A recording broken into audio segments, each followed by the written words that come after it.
What a day, what a day, what a day. Sorry, I'm not ready, I'm not ready, I'm totally not ready. And my tits were not ready, this group, we don't want that. I'm so sorry, I'm totally unprepared. Today has been a nightmare. Hi Nemo, congratulations on first. Hi Briar, how you doing, love? Hope you're having a fantastic Valentine's Day.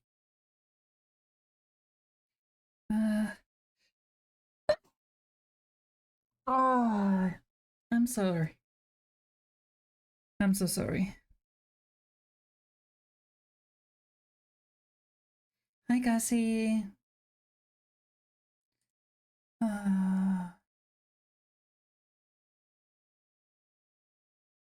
Okay, let me just try to get this giveaway thing going before starting.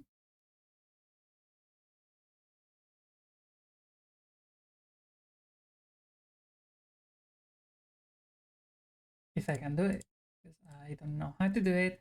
So there's a giveaway. Yeah, I'm giving away a Steam key for the game Band and Theater. Let me just go and share it with you all.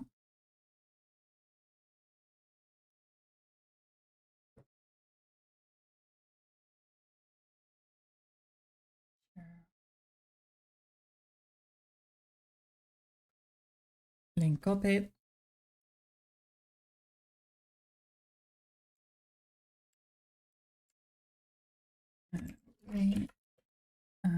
Copy of that one. Thanks to Oreo. Hi, Nala.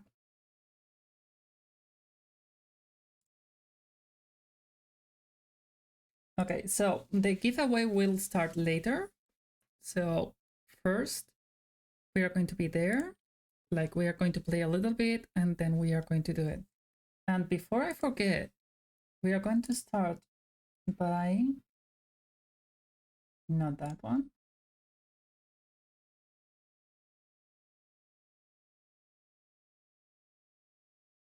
Happy Valentine's Day, Albedo. Happy Valentine's Day, Cassie, Drinking, Nala, everyone.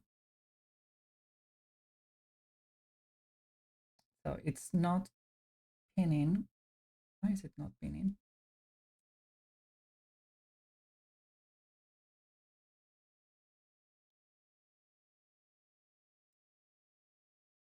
Hello, mijo? Well, doesn't want to pin.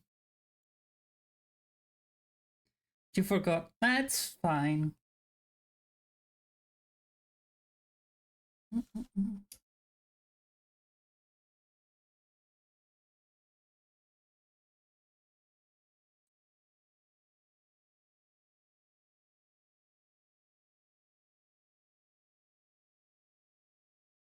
So we have it there. It.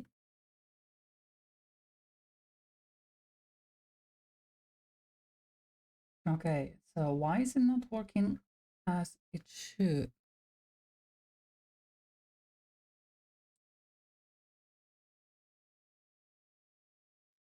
Okay, so that doesn't want to work, so I'm going to do it here.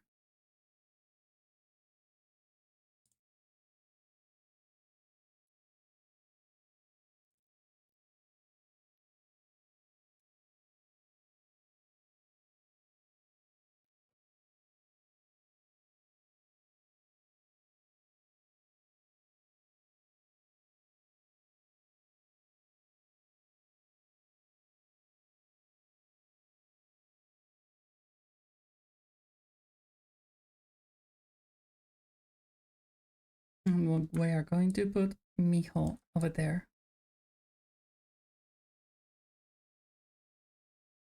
Okay, so Who have heard of this game before?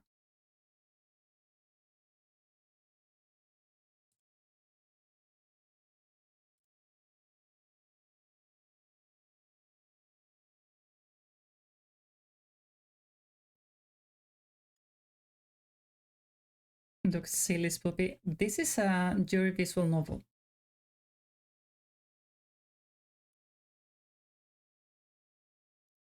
And Bad End Theater, it's a game which is also a choice novel. Like you have to choose options and such. And everything is a bad end. The objective of that game is to collect bad endings in order to get to the good ending. So you can only have one good ending, but multiple bad endings. All right. So why is this game going like that? And let's start with please be happy. And started.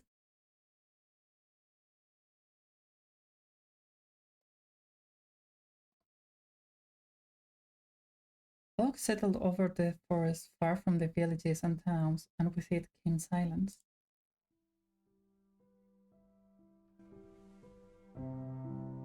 Birch trees shivered, pondering the weather, and dropped their leaves in fright. Streams bubbled, unseen by man, and bubbled like the birds in the trees. In the middle of the forest was a grove, and in the middle of that grove was a log. It had been years since it had fallen. Once one of the proudest trees around, and now in that was home to an abundance of life. A line of frantic ants ran to and fro. Mushrooms, cloud-like and pillory, sprouted across one side like a footpath for fairies.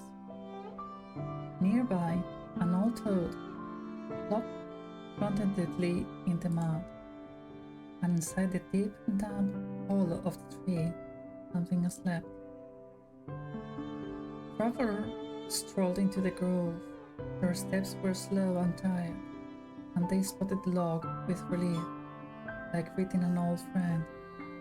Weary from the day's journey, the traveler sat to take a rest.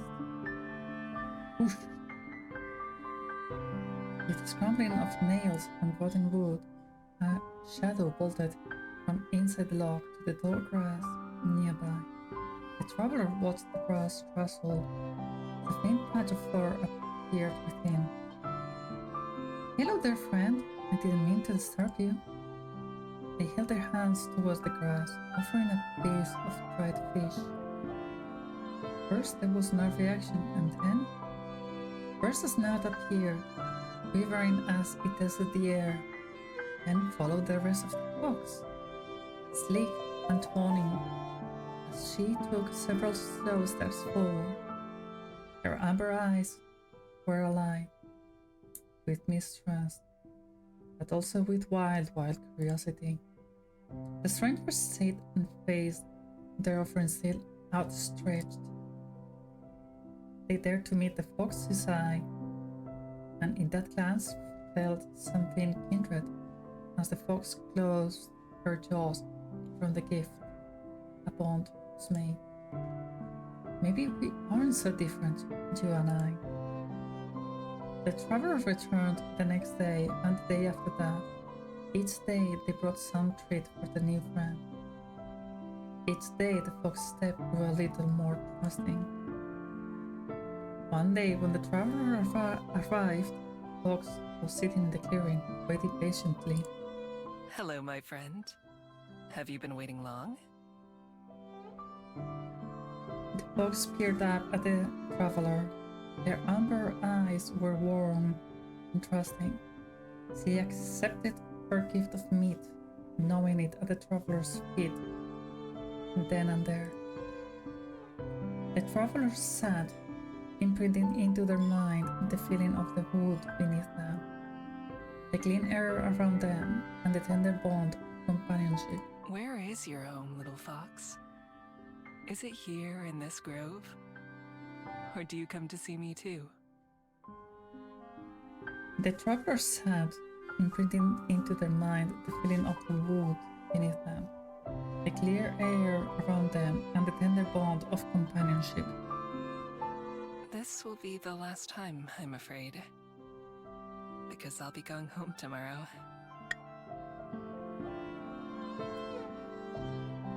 Aww. Home is such a small place compared to the rest of the world.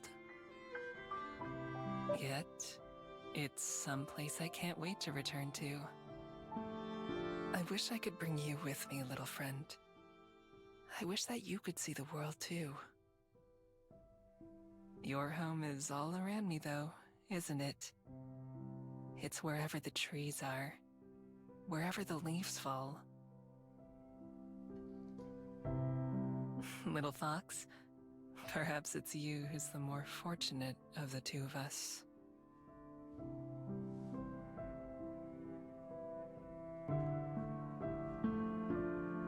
All too soon, it was time for the traveler to go.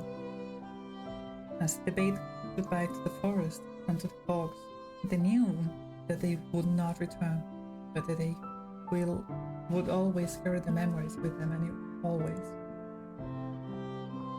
The next day, the fox was sitting in the clearing, waiting patiently.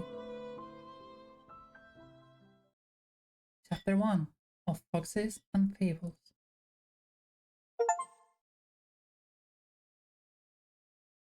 We've now docked at Wellington Skyport. Thank you for flying with Kiwi Airlines, and we hope to see you again. The intercom's announcement is muffled in the closet where I'm hiding, just like the clatter of the seal bells and the chattering of passengers getting ready to disembark. I wheel around impatiently, sore from crouching in here for I don't even know how long it's been. Hours for sure. The last few minutes always feel like they take the longest. A parade of footsteps begins to pass by outside my door. It's time. I listen carefully, waiting for a gap in the crowd. When it comes, I stand up and push the door open in a single movement. I give a wink to the shocked-looking lady that I stepped out in front of. She doesn't even have time to gasp before I'm out of her sight. Humans, they are always kind of slow. I nod at the smiling fly attendant as I pass her by and then throw out my hood to cover my face. Been a while since I last flew, but it doesn't seem like things have changed now. It's always been harder to sneak on than it is to sneak off. I follow the crowd to the end of the walkway and I step out onto the ground. For a long stretch, I take a deep breath and savor the fresh air after being stowed away for so long. Hi, Don Moxis. How you doing?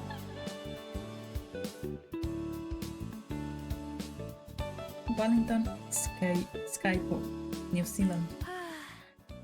I made it!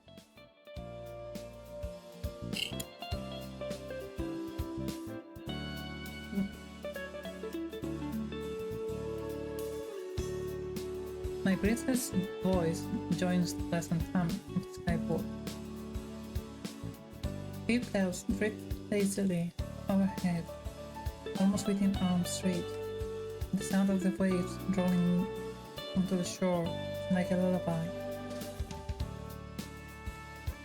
It makes me want to burrow into the sand and take a nap. But I can't. First I need to get out of here, and there is one more challenge ahead. How you doing, Don Maxis? By the way, if you don't know it, thanks to Dara, we are doing a giveaway.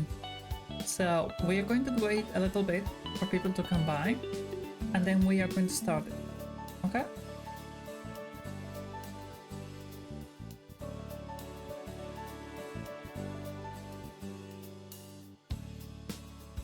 And ahead, the snaking line of passengers splits as people are funneled into new security stations. While I am too far back to hear what the guards are saying, it looks like they're examining a little booklet from each travelers before letting them pass. Humans sure like processes and procedures. I definitely don't have a booklet like that. Glancing around, I hope to find another way out. An open window would work, or even an unguarded exit. I'm pretty sneaky when I need to be. Fortunately, it looks like the only way to leave is to go through security. Without any other option, I join one of the lines I prepared myself. I have to do this the old-fashioned way.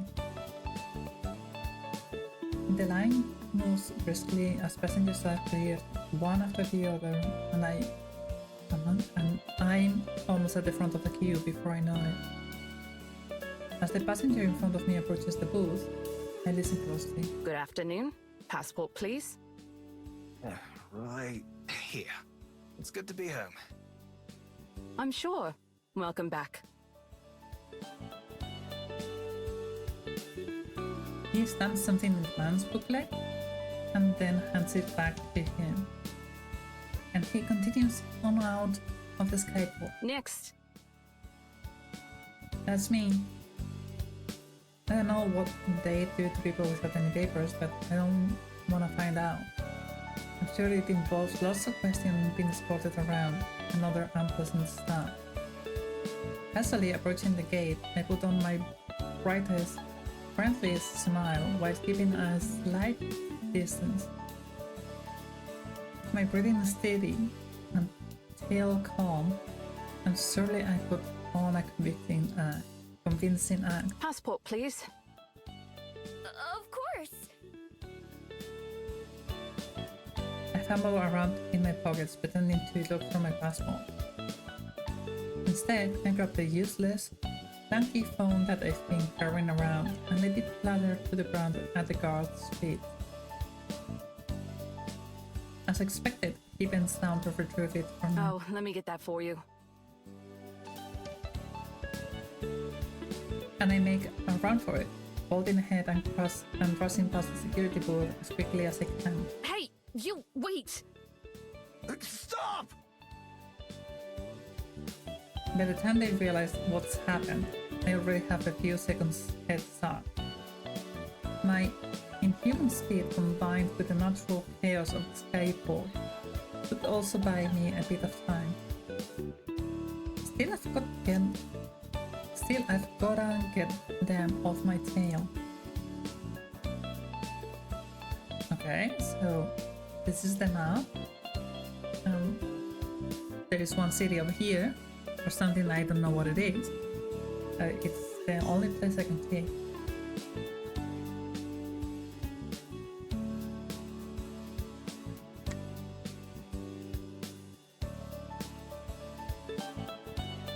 Dashing through the skyport doors and out into the road outside, I don't even have time to take in the city. Without stopping for breath, I run into the narrow streets while weaving between cars and shocked bystanders. Being seen by so many people like this is annoying, but it won't matter by tomorrow.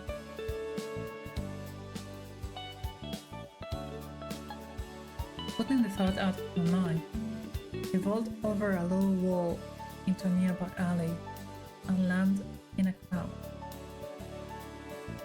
Out of sight, but for an only moment, I close my eyes and relax my muscles. All feeling disappears except a slight warmth against my neck. my secret weapon. The unremarkable looking necklace is one of my only possessions and by far the most important. Certain one of the beads strung around my neck begins to heat up in response to my will, a soothing warmth flowing through my body. My hands and feet begin to morph first. The fur chasing at my arms and legs as they distort and shorten. This sensation was so bizarre the first few times I tried. It's amazing how it's become second nature by now. Closing my eyes, I let my body and head shift in turn. The face is always a little uncomfortable. My once human face changing and lengthening into snout with some difficulty. The process complete, after only a few seconds, I open my eyes, not as a human, but as a fox. I dart away without waiting, far quicker on 4 legs than I ever could be on 2. Obstacles like the stack of garbage cans head would be a pain to get past as a human, but instead I'm able to flit between the gaps without slowing down. That's her! I know it! Sounds like the security guard hasn't given up on me yet. I pick up the pace, running as fast as my paws will take me. This heavy breathing gets farther and farther away, and in just a minute or two, I know I'm safe. I don't know where I am, but it's not like I knew where I was when I started running. Thank you for the alert, Briar. Stay safe, Yuri. I almost feel bad for the guy who was chasing me. He never stood a chance. Even in the crowded city streets, there is no way anyone or anything can outrun me. The wind that just wishes it could keep up with me.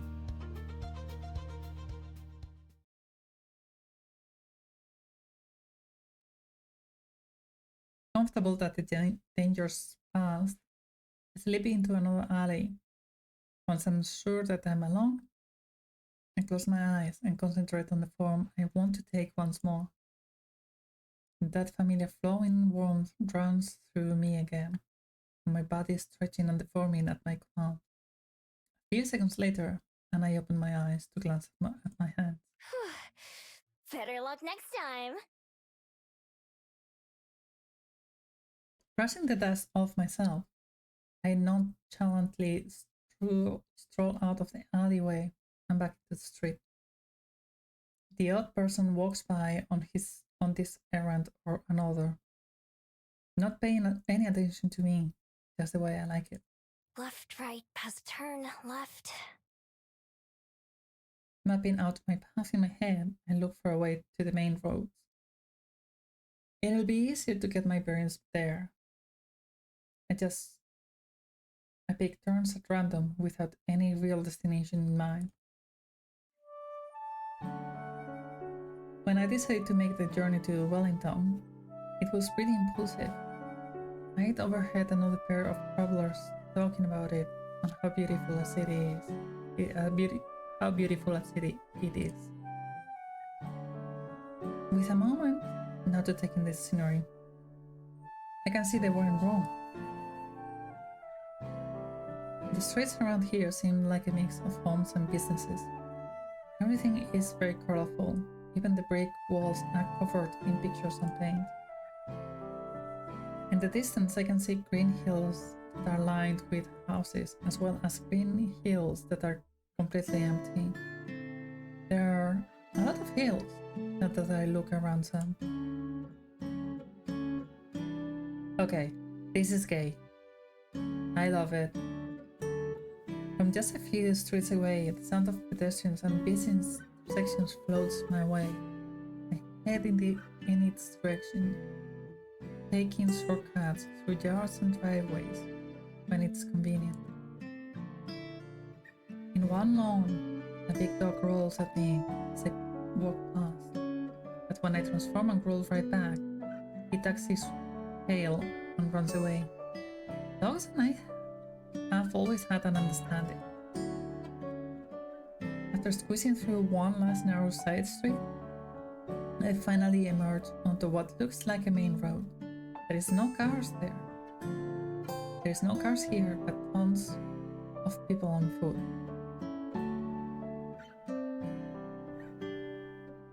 There are brightly colored signs and decoration on most of the buildings. In the middle of the street there are fountains and benches and trees and all kinds of stuff. The best part is the variety of stores when I strolled past a few of the windows and peeked in. I can already tell that I'll be able to do most of my shopping around here. There are stores with food, with clothes, and with just about anything else. I don't have any money on me, but that isn't exactly a problem. And my model is misbehaving again. Here we go.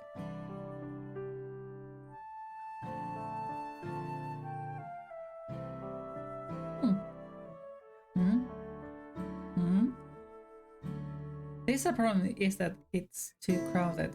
Dodging a couple of security guards is one thing, but trying to escape down a busy street with lots of people could be too much even for me. I'll just have to remember where this place is and make another visit later after all the shops are closed. Okay, let me grab another bite of my food because I'm hungry.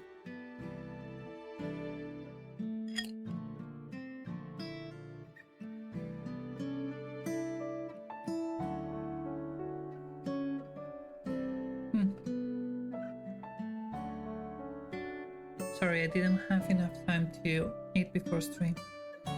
Then a man in a bright coat hurries past me, talking loudly on his phone in a language I don't recognize. He's so distracted that he doesn't even realize when his wallet falls out of his pocket and onto the sidewalk. I notice, of course. Taking an opportunity, I zip over and snatch it up. Prying open the black leather pocket, I find Score! a couple of bills that, in what I figure is the local currency. I light the money out and into the pocket of my jacket. By now the man is so far ahead that he's almost out of sight. I have to hurry to catch up to him to give him back his wallet. He barely even says thank you. I should have just kept the whole thing.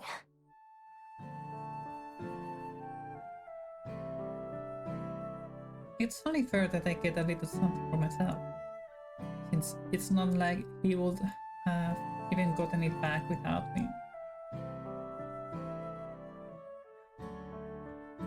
I head back to my bench and inspect my prize. A blue bill and a brown one. This feels sturdy, nothing like the paper I expected. 1, 0, 10, and 5. So 15. She's so cute. 15 isn't much. I definitely should have kept the whole wallet. Oh well, at least this should be enough to buy myself something to drink. My thirst is starting to get the better of me, and as I haven't had anything since I snuck into the airship. Following my nose, I walk down the busy street until I find one of the many cafes lining the path. The sign hanging above its front door has a picture of a bell on it.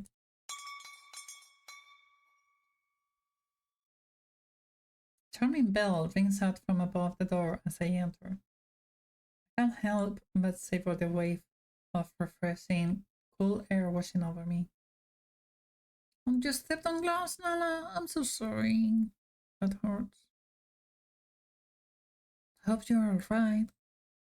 Feels even better after so much running. Hiya! Welcome to the Bell House. The barista behind the counter is the only other person in the store right now. I see nothing greeting. She leans forward with a cup in one hand and a pen in her other. What can I get you? We're having a special on affogatos if you want to try one.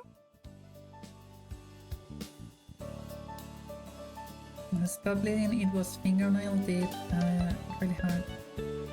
Oh, I'm sorry. Usually, they're like $7, but today, they're only 5. I'd like a...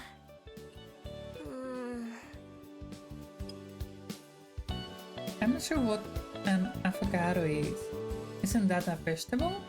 Not wanting to commit to the strange sounding drink, I look at the menu instead.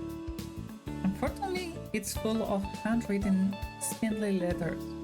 I can't read a single word, and there are no helpful pictures, safe opportunities. It's okay, I don't think I need to teach you. Good. Good. I'll just have a vanilla latte. Ugh, boring. But okay. Name? Miho. Aww.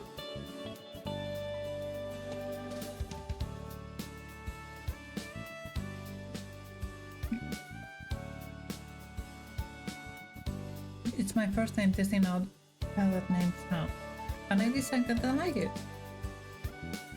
I decided from the airship that that was the name I would use here in Wellington.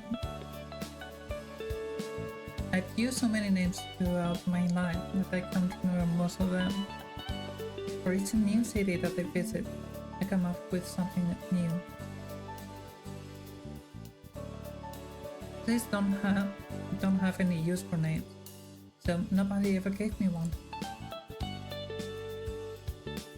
She scribbles something on the card with a black marker. If that's how his name looks, then I'm even more pleased with it. 450, please.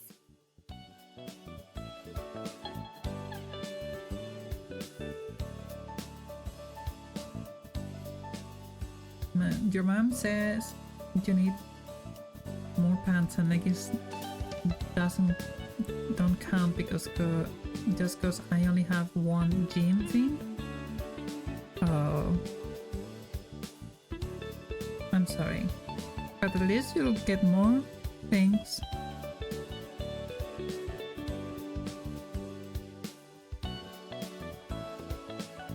I hand her the brown bill, and she gives me back a big coin with a picture of a boat on it. Alright. I'll have this ready for you in no time.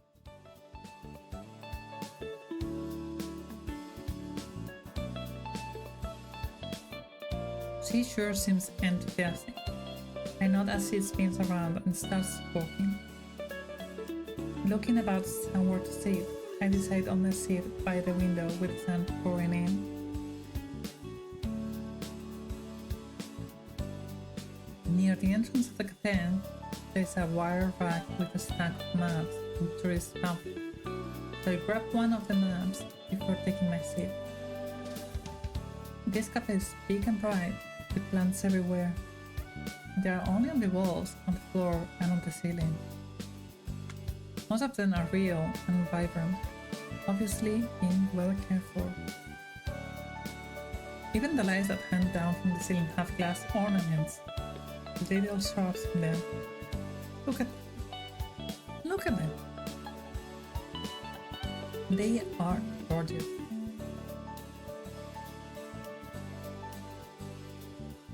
Seems like I made a good choice coming here. Any place with a bit of nature in it is more comfortable to me than places without. I guess I should find a place to stay. Looking down the map I took, here's the path I made from the port stand. It's useful, but it doesn't really tell me anything helpful about the houses in particular. I need to find a higher vantage point. Move my fingers along the hills I noticed from outside, following the lit and brown path to a patch of green with a little mountain icon. That should work for now. Miho! My ears perk up right as the barista arrives and places my drink in front of me. Thanks! I reach over and take the warm cup in my hand, but the barista doesn't let go. You ready for the rain tomorrow? Huh? It's gonna rain tomorrow. I glance behind me out of the window. It's as sunny and blue a day as I've ever seen. How do you know that? There aren't any clouds out there. I'm just good with the weather. Anyway, if you forget, then you'll be sorry.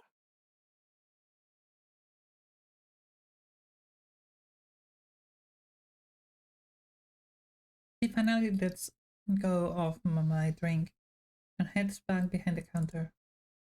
People are weird. Does the barista pull that on everyone? Standing on the doorstep, I have my first sip. Oh, this is really good.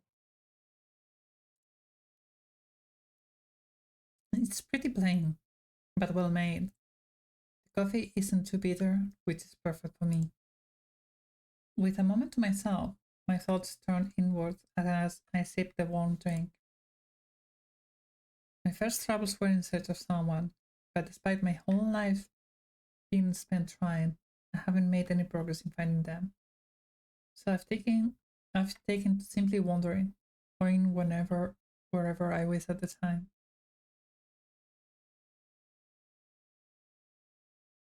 I've been eating for a change of scenery anyway, so I bought it.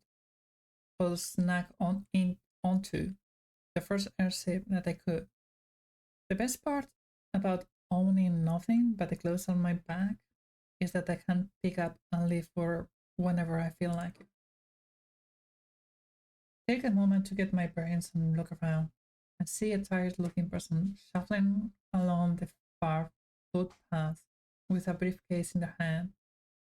They stop outside one of the buildings, take a deep breath, pat their face a couple times, and then go inside. They must not be looking forward to whatever's going to happen in there. Maybe they have to fight someone. Through the large glass window of an old store, a fawn is trying on a pair of shoes, but they don't seem to fit her hooves. The people waiting with her look annoyed. Wonder if she fuses around with her footwear a lot. For a while, simply let they roll by and watch the various figures who stroll by. People watching is fun, especially in such a busy city. Eventually, I go to sip my coffee, only to find nothing coming out. With no more reason to stick around, it's time to go. On the sunlit street, I look about to watch what I can see with the map's directions. There is a tall green mountain in the distance ahead of me, which must be the one on the map. It will be perfect vantage point for the city. Ideally, I'll find an empty building I can cross in, but it's not necessary. A roof over my head would be nice, but I'm plenty used to sleeping outside under the stars. Sometimes it's better than sleeping in a bed. Encouraged by the plan forming in my head, I set off on the long walk to the summit. We only have one direction. What's this for? Ah, save log. Options, sound. Up. What the? Hello?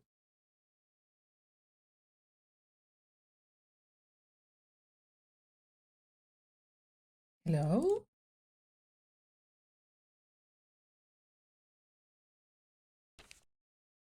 Okay.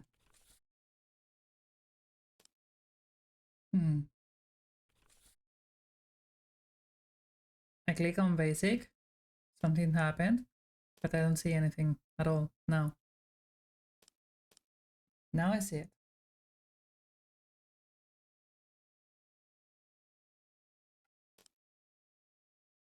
Okay. So we return. And we go here because it's the only part that we have.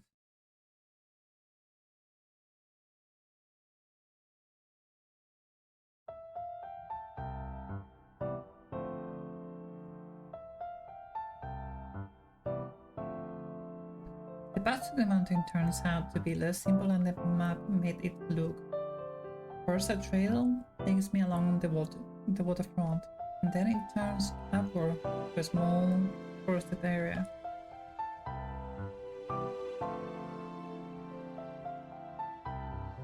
Being among the trees and their tall shadows make me feel at home. When the path leaves the wood again, I'm a little disappointed. It leads up a paved road, so I stick to the edge to avoid passing cars. Sometimes I take shortcuts through yards or up unmarked paths. There are quite a few nice looking homes right along the roadside. Take a mental note to go check them out when I'm low on money or food. Not much further along, a concrete lookout offers another glimpse of the city below. A couple airships are coming in to dock at this airport, probably from one of the other floating islands. There's still a ways to go to the top of the mountain, but luckily the walk has been easy so far. I wouldn't even consider it a hike. Eventually, I reach the final stretch of road. I can see where it curves ahead to the summit, and I hurry to the end. A metal railing spreads out like a crown on top of the mountain. As I go toss my empty cup away, a pair of chatting tourists pass me by. How far is it from here? Oh, about an hour from the base of Mount Victoria, so a bit further from here. Mount Victoria. I'm glad to know what this place is called. I say the name out loud to help commit it to memory. Standing at the edge, I'm treated to a wonderful view of Wellington. The city forms a crescent moon shape around the bay, which glitters like a sapphire from up here. The sun is starting to set, and that makes the water even more shimmery. Even more airships can be seen coming and going. I think that I can even see the edge of the floating island we're on, miles out in the open sky. I surveyed the city using the skyport as a reference point. From up here, what felt like such a long chase really doesn't look far at all. If I strain my eyes, I think I can even see the coffee shop from earlier. What was it the barista said it was called? Bell House? It's kind of tough to make out details. My hearing and sense of smell may be great, but my eyes aren't that much better than a human's.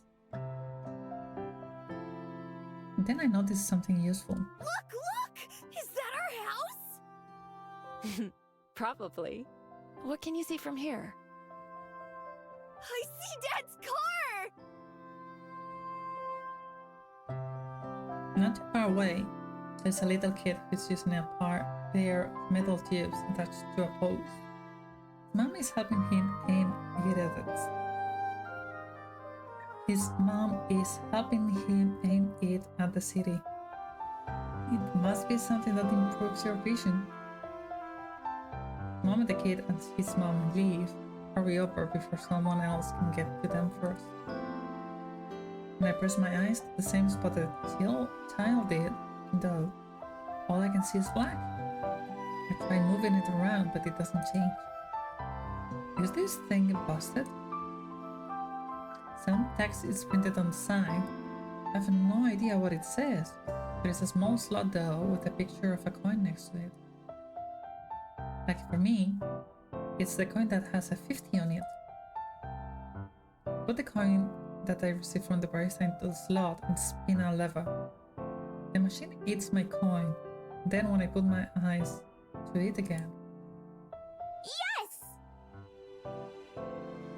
everything looks much closer. Even the trees on the other side of the hill appear in crystal clear detail, like I'm standing right next to them. I am aiming the viewing glasses at the city and look around, trying to find a good place to rest for the night. Houses are a no-go. Even if they look empty or abandoned, you can never let your guard down for a minute. Same with most shops. I don't have enough money for a hotel, and I won't risk sneaking into one of those either.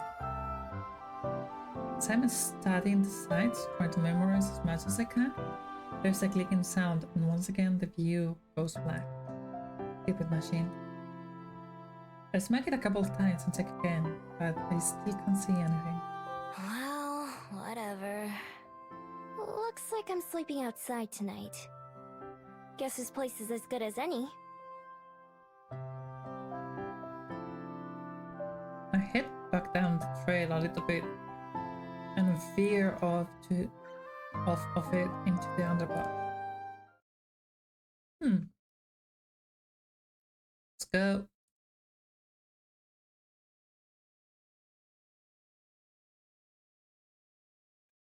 Not perfect, but it'll do. It is not exactly the wilderness, but just about everything around here seems cityfied to some extent.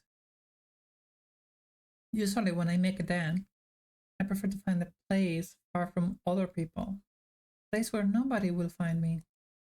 It's fine. Can't afford to be picky. Damn it. A place where nobody will find me. I doubt I'll find anything perfect, but this is good enough. Okay.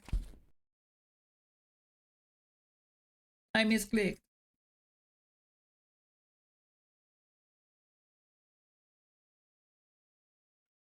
Once the trail it was on is out of sight, I transform again.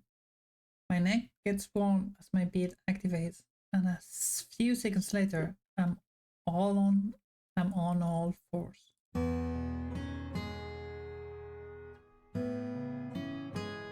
As a fox, the sensations of nature are much stronger.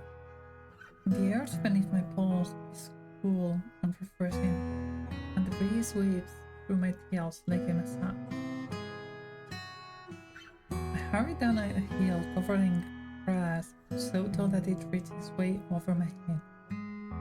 I can smell fresh water and follow the scent to a small stream where I'm able to quench my thirst. It's just as satisfying as the drink I got at that cafe, but in a different way.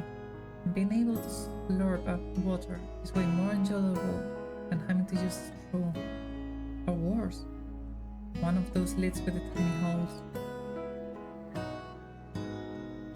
For a little while, I follow my nose to some berries and some edible plants that I'll do for a snack.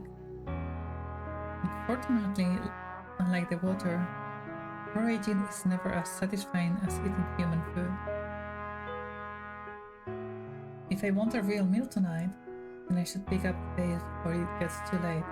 Still, I want to get this done now, while there's still daylight. I keep close to the stream and search for a place where the ground is soft. Before too long, I find a promising area, a small valley with hills on one side, and thick foliage on the others.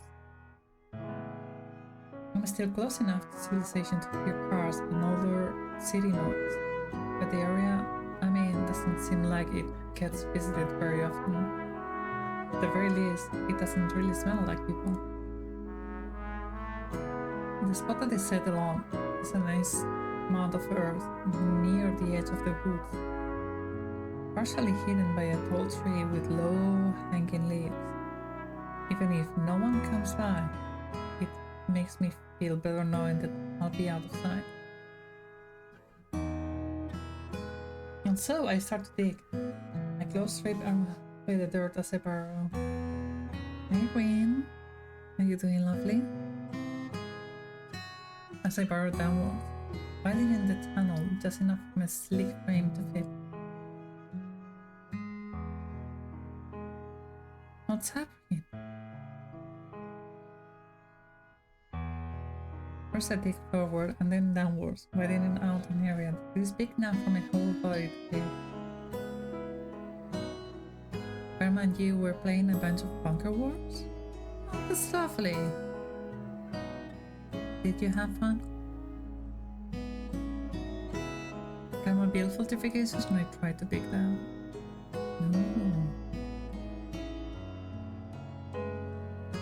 So did you have fun on your date with Karma? Something I've been doing my whole life, and back when I was just a regular fox. I think that's why I don't mind it too much, compared to sleeping inside somewhere. It just feels right for me, to me. You found a way to break the line? Nice. Really nice. Takes a little while, and by the time I'm finally finished, first few stars have started to peek out from the sky. Shake myself clean the dirt that sticks to my coat, and then transform back into my human form. Spread this here, a couple of branches here, some leaves there. Do you won by crushing the server? Oh wow.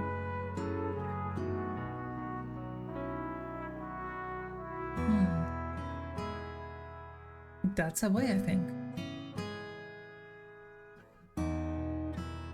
I walk around the valley a bit, taking from different angles. Not bad for just an afternoon's work. By launching 600 nukes up and straight back down on their own sides. What the fuck? Really?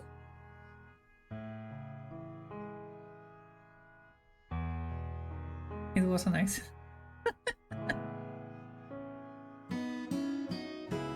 If you weren't looking for it, I don't think you've ever noticed anything out of place. Meant to unselect the silos. Ah, right. I'm sure you would. All that digging has made me work up an appetite. Not the kind that will be satisfied with just a few berries. Just a one frame of glow and then crash to the stop. Wow. Ugh, I'm so hungry. I haven't had a real meal since yesterday. Romeo. My stomach rumbles painfully. I've been so busy since arriving here in Wellington that I kind of forgot just how hungry I was. Grab some human food back in town, casting one last glance at my afternoon's walk, set off towards the city. Work never ends. Time to get some food! Okay, we are going to stop here for a minute and we are gonna do the giveaway. So everyone that wants to participate in the giveaway, please type !giveaway in chat.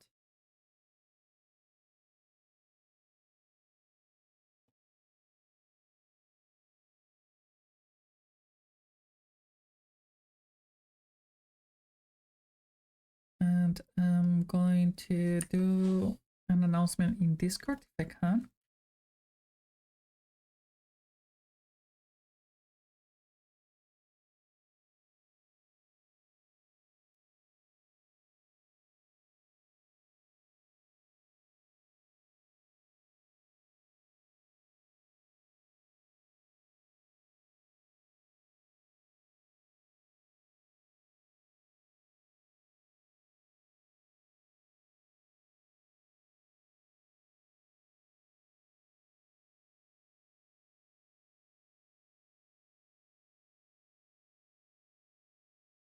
Announcements. Blanket horn. Actually, let's ping everyone.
Okay, so in that and also in here.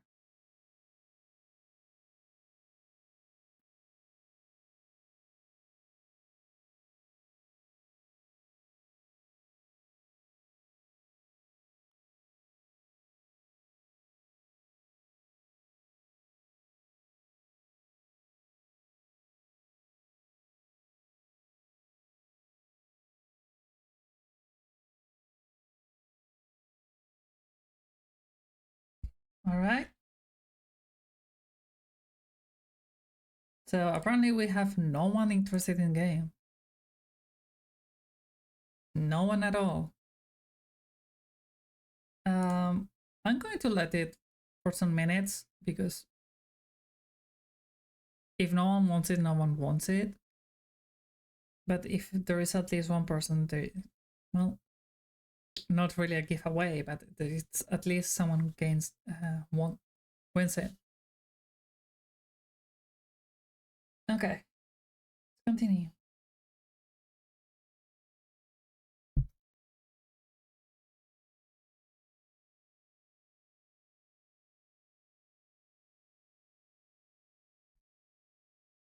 I am a bit disappointed when I finally get back to the busy street from before.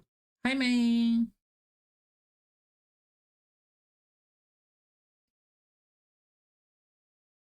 I was hoping that it would be emptier now, that all the stores would be closed.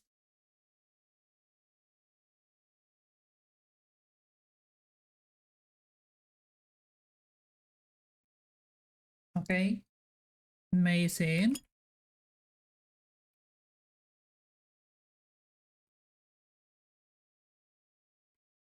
A bit of scene.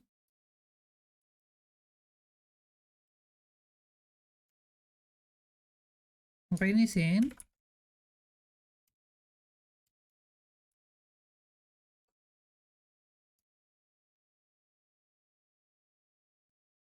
We have 3 people. By the way, this game was a gift from Tara to me, and I already had the game. And I asked her, what should I do? And she said, you can give it away whenever you want to a friend or whoever you want. So that's the way that we are doing it. Tara is an amazing person, and we are doing it for her. She is an amazing friend. Okay, we are going to continue, and we are going to let the wait, what? May? What? On Valentine's Day?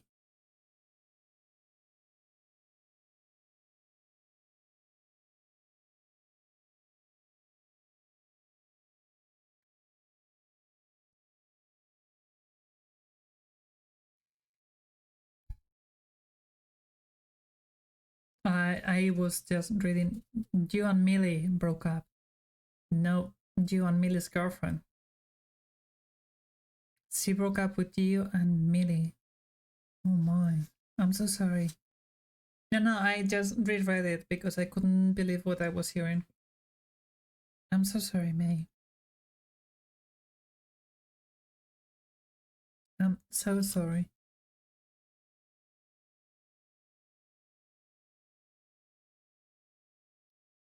All the hugs.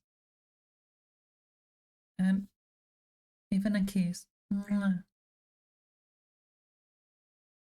No, it's fine. May, we're here for you. You are a really, really loved member of this community. And we love you. And I'm glad that you are here to just be supported by someone.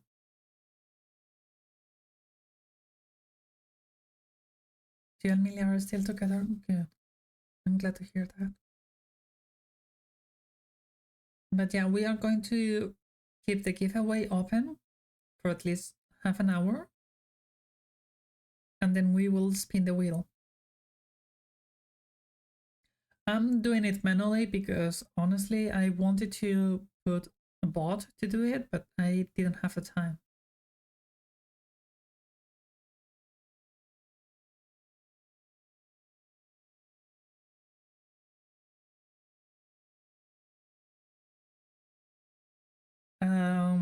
I was reading this. I'm a bit disappointed when I finally get back to the busy street from before. I was hoping that it would be emptier now, that all the stores would be closed. Turns out I was half right. A lot of shops have gone dark for the evening, and there are just as many people walking around now as there were earlier. In fact, there might even be more. The patio of our restaurant has a bunch of tables full. A mermaid is sitting in the fountain I sat by earlier, chatting with a cyclops. Even the cafe that I visited is crowded now, with a line almost out of the door. We're pacing up and down the road for a while, sit down, and I try to figure out what to do next. I'm not too worried about what would happen if I got caught stealing. I just escaped, obviously, and even if they somehow managed to catch me, it wouldn't be an issue for very long. See, there's something different about me that makes me extra good at being a thief. It's not just the skills I've practiced over the years, like picking locks and sneaking around. Now, it's a bit more special than that. Without fail, every single person I meet forgets about me by the next day. I don't know why. I don't really care either. It's magic. That's all I know about. Really useful magic. Everywhere I go, no matter how careless I am, all of my problems are solved by the next day. That doesn't mean there is no danger. I've been caught in the act before and beaten or rust before I can manage to get away. I even lost a few prizes they stole fair and square because I had to get going in a hurry. But if someone sees me but isn't able to stop me, I know that I'll be home free. Sure, they might remember having something stolen. They'll never know who did it. It almost makes things too easy. Right now, it would be smarter to just come back even later in the dead of night. Hope that there are no people around. I'd be able to take my time browsing, but having to worry about making a quick escape.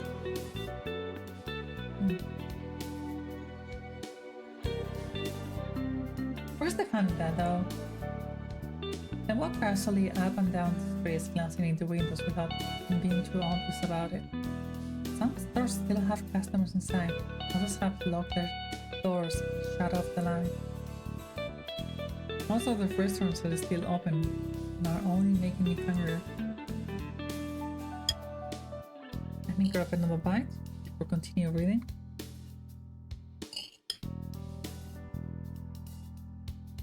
Stealing from restaurants is a bit much, even for me though. I've tried it before, but the cluttered kitchens as well as tables and chairs make it harder to get around. As I've learned the hard way that there are plenty of hot or sharp things for angry cooks to throw at you as you try to make your way out.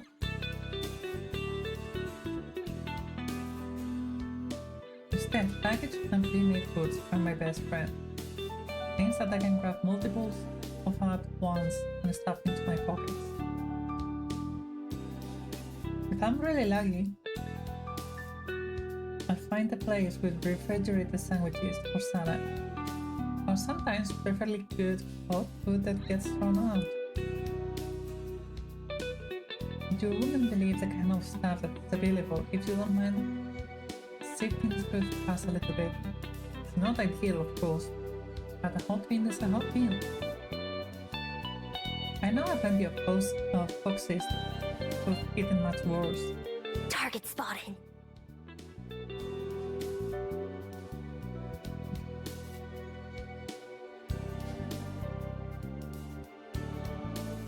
It's perfect. A small convenience store. Snacks lined up behind the front window. Even better, the shops on either side of it are close too, but there is not many other people in the area. Locked, huh? Not surprising. I head down a nearby alley and find the back door, which is probably where they bring in new products. The alleyway is dark to begin with, and my dark clothes help me hide even better.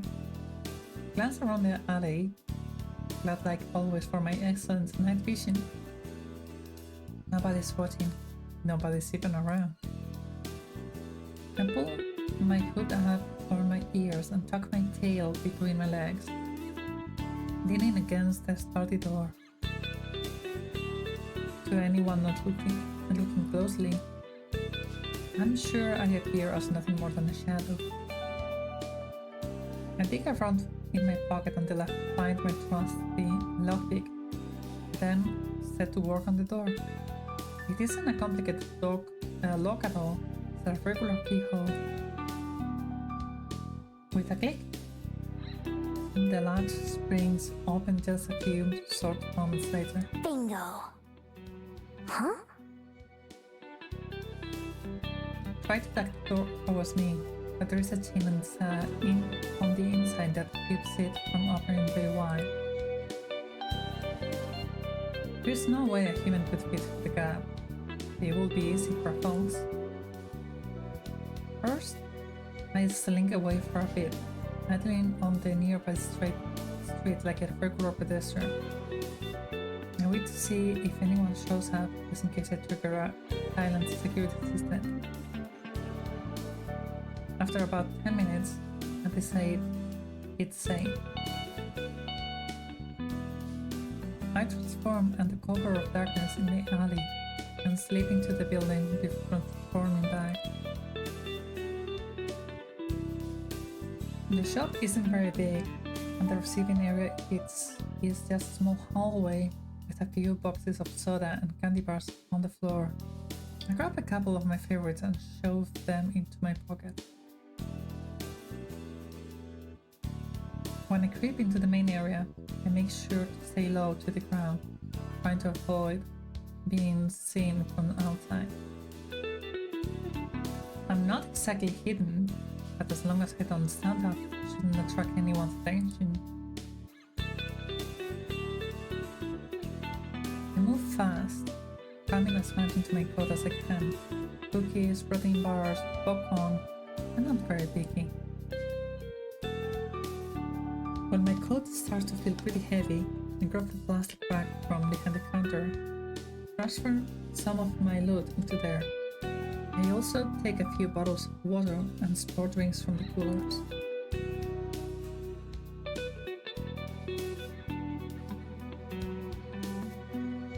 Just as I'm about to leave, I spot a few of those coveted plastic wrapped sandwiches that I was thinking about earlier. Jackpot! Fill my bag with sandwiches until it's almost overflowing, and then I head back out the way I came in. In total, I was in and out in under 5 minutes, and I've got enough supplies to last me several days. When I step into the alley, I glance around in both directions, making sure no one saw me emerge from the store. I don't see anyone, but my neck prickles as if someone is watching me. Sniff the air, but don't notice anything out of the ordinary, nothing that wasn't there before. Still, suddenly there is a flap of wings, and a bat flutters past me from out of the shadows. It goes right over my head and disappears from sight of the street. I love her face. Oh, that's it?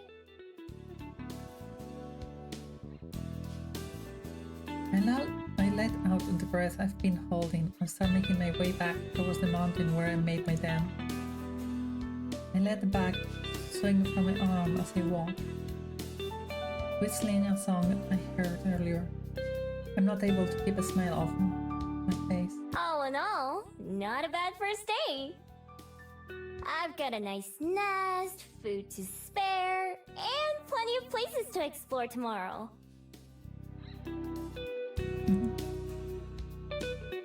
There have been plenty of days in my life where I had none of those things. I unwrap one of the sandwiches that I grabbed and take a big bite. Nothing beats the taste of hard work.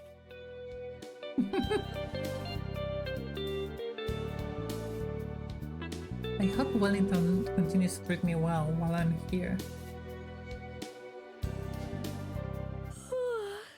So tired. I'm gonna sleep so well tonight.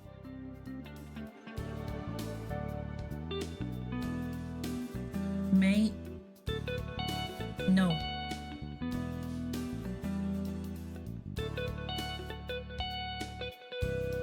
You said nothing bad. You need the support. We are here for you.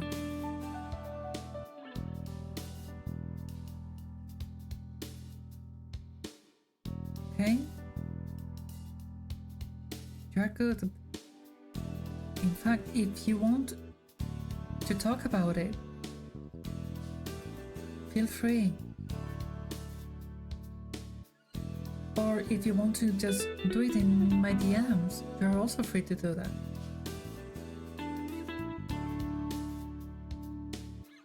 I'm not just a pretty face that I'm here to just entertain. I'm trying to help you all when you're having a bad day.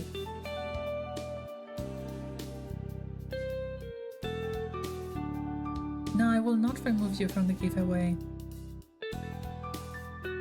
In fact, if you win, I will just send it to your DMs. Don't worry, me. I love you, girl. Sleep well. Love you.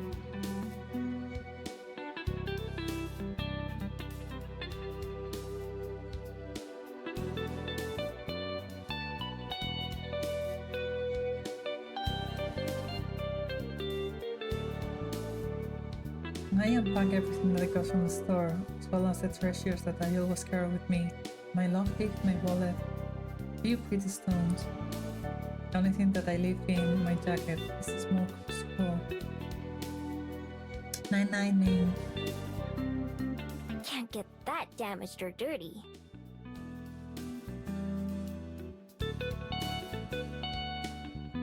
He's back in the falls, then dig another hole near the entrance to my dam. This one is much simpler and shallower, and I bury some of the snacks that I stole before covering them back up with dirt. Not like anyone's gonna come by and swipe my things, but better safe than sorry. I stole this myself after all. Don't want it being stolen from me.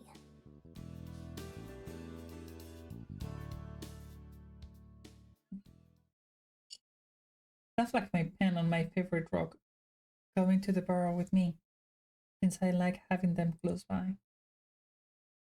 Once I've got everything where it belongs, I climb into the hole myself, running a few circles before settling down with my tail wrapped around me.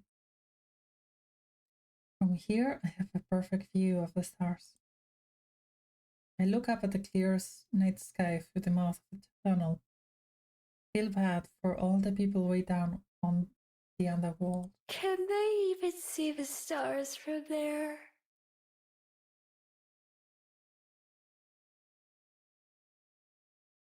I've never been to the underworld, so I have no idea. Can't imagine falling asleep without them. Comfortable and safe, I close my eyes and quickly slip off to dreamland.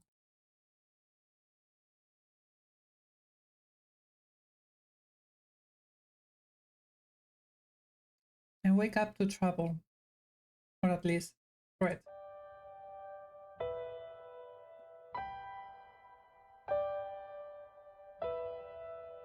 I'm sure it's only morning as I peer out of the burrow's entrance. The sky is already dark and foreboding. My attention moves from the ominous rain clouds above the trees outside my den. Their branches shaking in their strong breeze. I can't believe that girl from the cafe was right!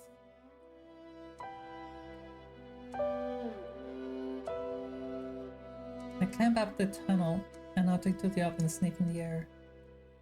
Yet tells me what I already know. A storm is coming, and fast. But also, another scent plays on my nose. One so faint that I almost brush it off before taking another smell. Surely I'm wrong, but there is no way that... Lowering my snout to the ground, investigate the area. And then I decide that I'm right. Change into my human form and look around. Someone's been here. Yes, someone's definitely been here, but this scent isn't a human's. It's vaguely familiar, but at the same time not like anything I recognize. And it definitely wasn't here when I went to sleep. They must have come here in the night and stopped right outside my den. Were they watching me sleep? Oh crap! Aww. As a fox, I dive back into my hole to make sure everything is still there. My heart pounds in my chest, but nothing appears to be missing. I also checked the spot where I buried my stash from last night, but that hasn't been disturbed either.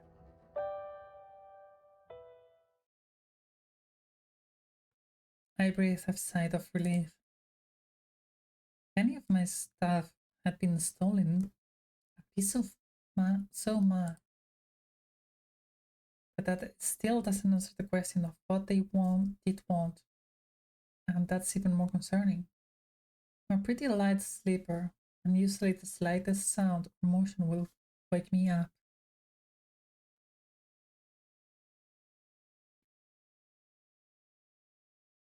Okay.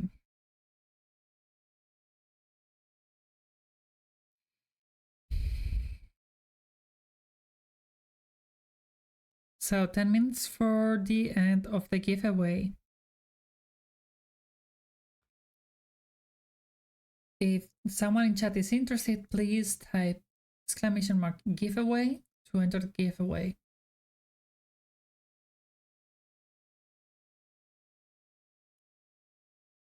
So if someone was able to sneak up on me, even I have to be impressed. Impressed and a little bit worried. Got a more pressing issue right now, though.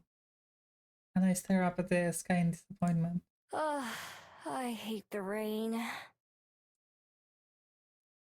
I would have found a different place to make my nest and hide my supplies if I'd known this would happen. Instead, both burrows will probably just be piles of mud by the end of today. I should have found a place with a roof after all. I fill my pockets with my most important possessions and some of the food I grabbed last night. Everything else I wrap as tightly in the plastic bags as I can and bury them in my den. Hopefully, I can find somewhere fast, then move everything else over before it gets ruined. An abandoned house would be perfect, or some other place where I'd be able to hide. After finishing packing up, I'm just about to get going when a loud flapping sound overhead catches my attention. I expect it to be a bird, but instead it's yet another bat. This one is even bigger than the one I saw last night. Its wings are way longer and noisier. I can even hear it squeaking something as it flies past. Some people say bats and foxes are similar. I don't see it. I watch it fly around for a little while before it takes off towards the city. Maybe it knows somewhere to stay. Guess I'll follow it for now. A couple times it disappears between the trees or just too far ahead, but I always manage to catch back up. Eventually, we're out of the woods and back into civilization, where a car whizzes right past me. There's a sidewalk here, and another people walking around. Most of them look up to the sky nervously, though, and everyone seems to be in a hurry. Guess I'm not the only one looking to get away from the rain.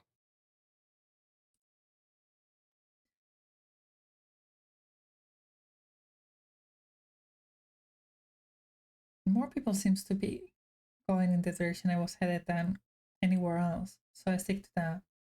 By now, my winged guide is almost out of sight again, just a little black speck in the sky, into the distance.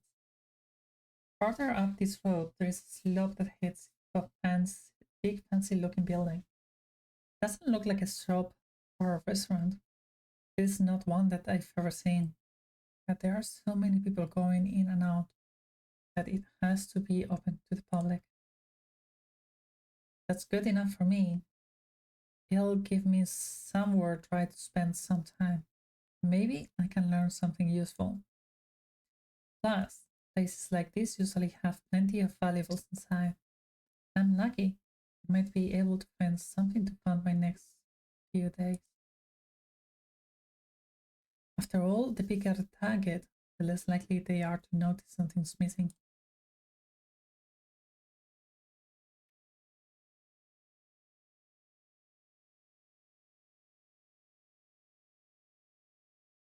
The sturdy oak door isn't as heavy as it looks. Firm push being enough to heave it open. Gingerly stepping inside of out of rain. I am greeted by books. Lots of books. Books on shelves, books on tables, books on the floor, books everywhere. The place even smells of musty old paper, and the dozen or so people inside are mostly leafing through pages in the aisle. The odd silence about the building is striking, given how many there are around. Doesn't look like a shop, so I assume this must be a library. I've heard of them, but I've never been in one.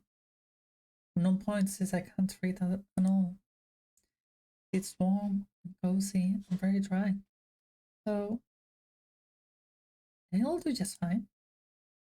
There is a desk near the entrance with a computer on it, and I assume would be where I check in.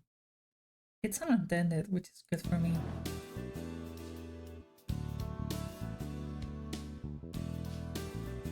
I take a seat in an empty chair nearby and sit back and just observe for a bit.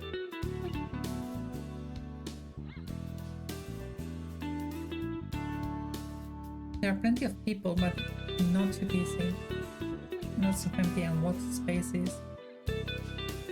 Most folks seems to be here alone, or in small groups that keep to themselves. There is not much conversation going on, and what there is all whisper. Nobody gives me a second glance, which is a good sign. Means I'm probably not breaking any rules just by being here.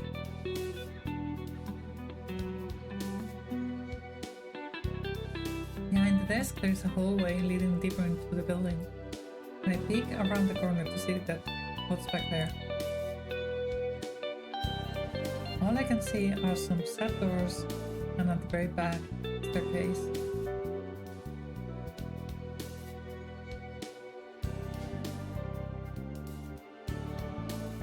After glancing around to make sure no one's watching, I sneak down the hall and try a couple of doors.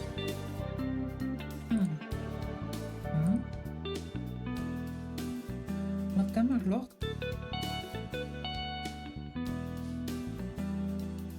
I could probably pick them if I wanted to. No sense trying to do that now though. Is there anything more valuable around? An antique clock or vase? Be perfect. Sadly, it's almost all books. Books and small trinkets that look pretty worthless. Not even worth the trouble of stealing. At least it's got a roof. I do spot a couple of promising items, like a set of old coins, and memorize their locations. I wander back to the main area where I came in. Outside, it hasn't started raining yet. It's only a matter of time. The wind is loud and gusty, and even opening the door is enough to make me shiver. Nothing else, I can probably wait out the rain here, but my poor abandoned nice battle plan. What a waste. Can't do anything about it though. Just keep looking around. I move slowly through the area, never going beyond what seems to be the public area. I begin to suspect a few books, picking them off the shelves, flipping through the pages, but I'm actually mapping out the place in my head. Doors, windows, and potential places to hide, things like that. Most of the time this kind of info is unnecessary. It's been at least a few decades since I've had to make a dramatic escape from anywhere. At this point, plotting an escape route is just a habit. Overall, I like what I'm seeing, even with the locked doors and off-limits hallways. There's a lot of moves and crannies that will make a good hiding spot, especially as a foe. From the thick glass that coats a lot of these areas, I can tell they don't get a whole lot of visitors. I'm careful. I might be able to go a whole week or more without being noticed. As long as I can get in and out of the building easily. That is. And with the huge windows that line the back wall, that seems easy enough though. Weave around a couple shelves that are taller than I am. Aim for the far back corner. I peer around the corner of the last aisle just to make sure I'm alone. But I'm not.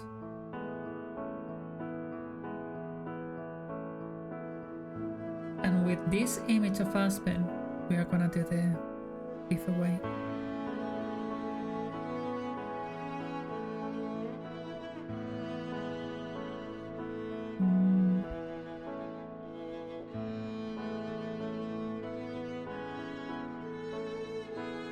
So we only have 3 names. That's all the people that wanted to participate. So if you want to participate, type !giveaway. I'm gonna start the countdown. 10, 9, 8, 7, 6, 5, 4, 3, 2, 1. Let's go.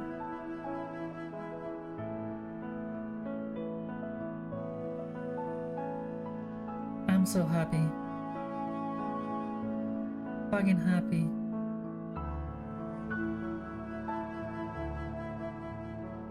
Mate, do you want the giveaway?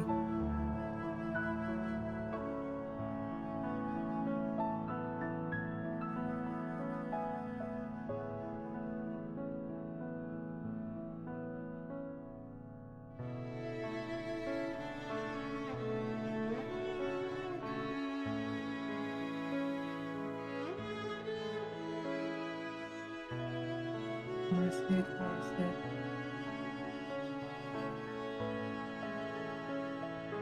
Here. Oops.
there we go.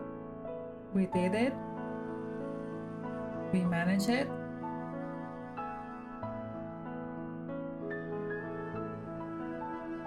May, enjoy the gift. You deserve it.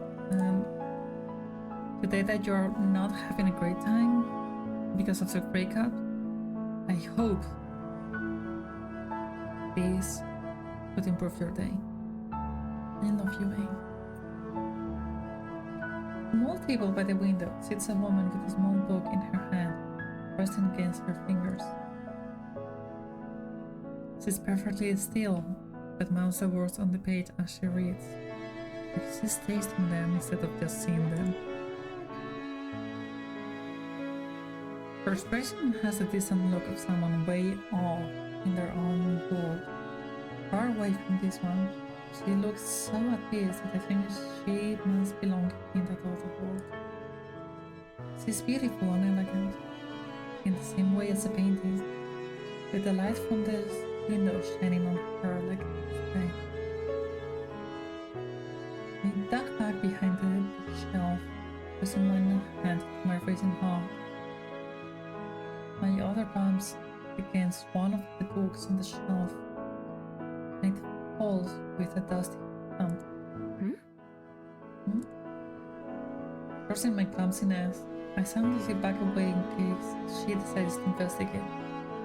But she doesn't leave her chair. I suppose it's nothing. She turns and gazes out of the open window. At what? I don't know. A moment later, she returns to her book and leaves this world again. Stay hidden. My face still burning a little bit. Yes, I think this would be the perfect place to spend some time.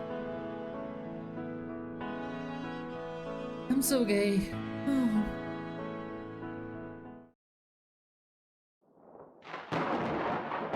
Suddenly there is a much louder boom than the one I caused. Thunder rumbles outside.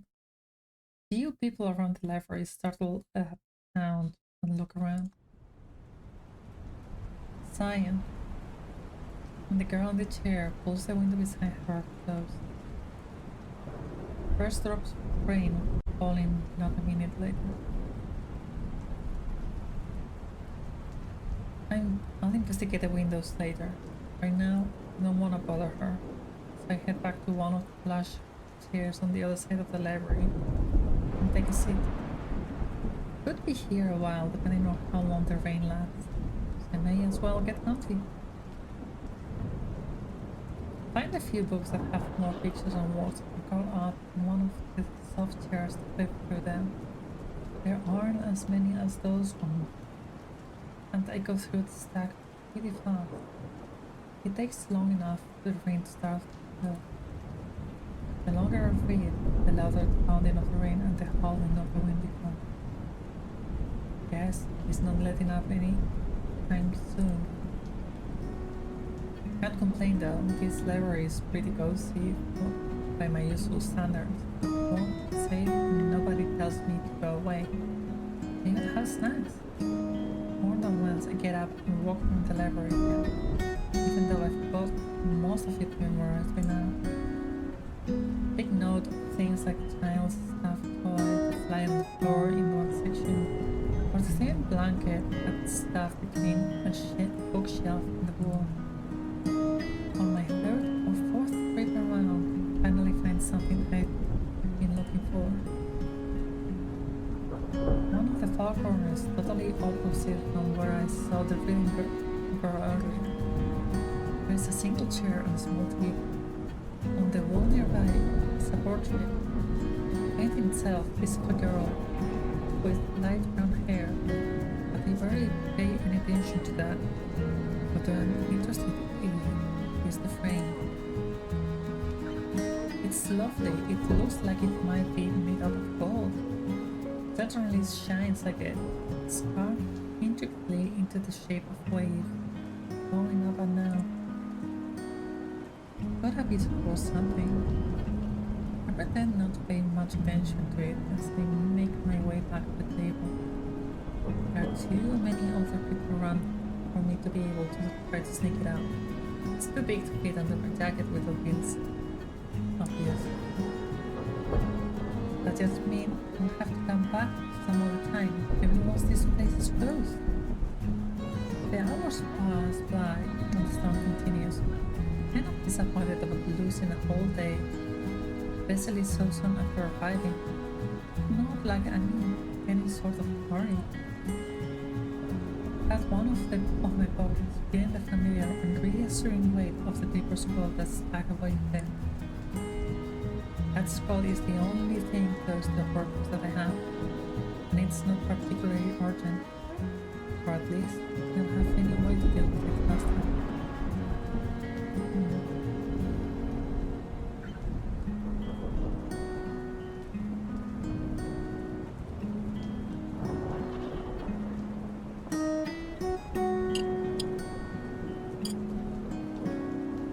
I spent a long time reading. It's almost afternoon when I go and check the windows again, but the rough weather outside continues. At this rate, I'll be sleeping in a puddle of mud tonight. Unless...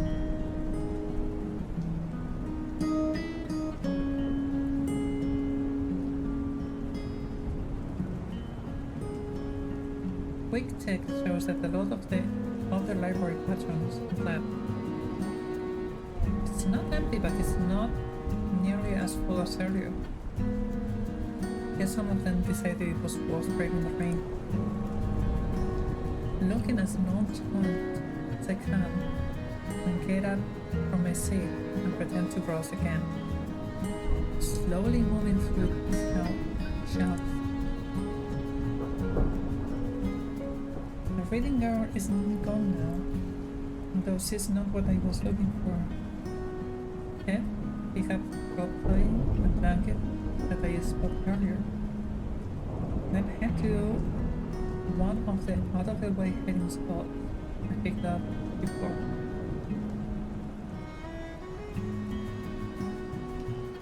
It's on the floor between a shelf and the wall that has a bit of carpet to help make it softer. Even better, between two corner shelves, meaning that it's practically out of sight if you're not looking for it.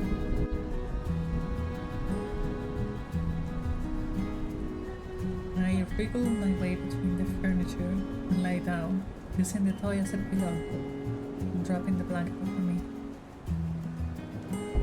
I toss and turn a few times before finally settling down. Yep, not bad at all.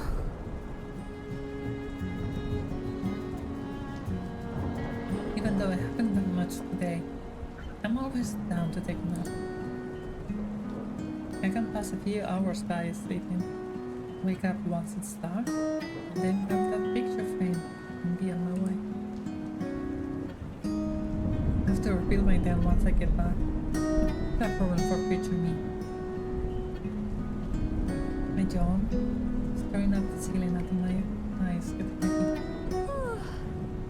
Maybe today won't be a total waste after all.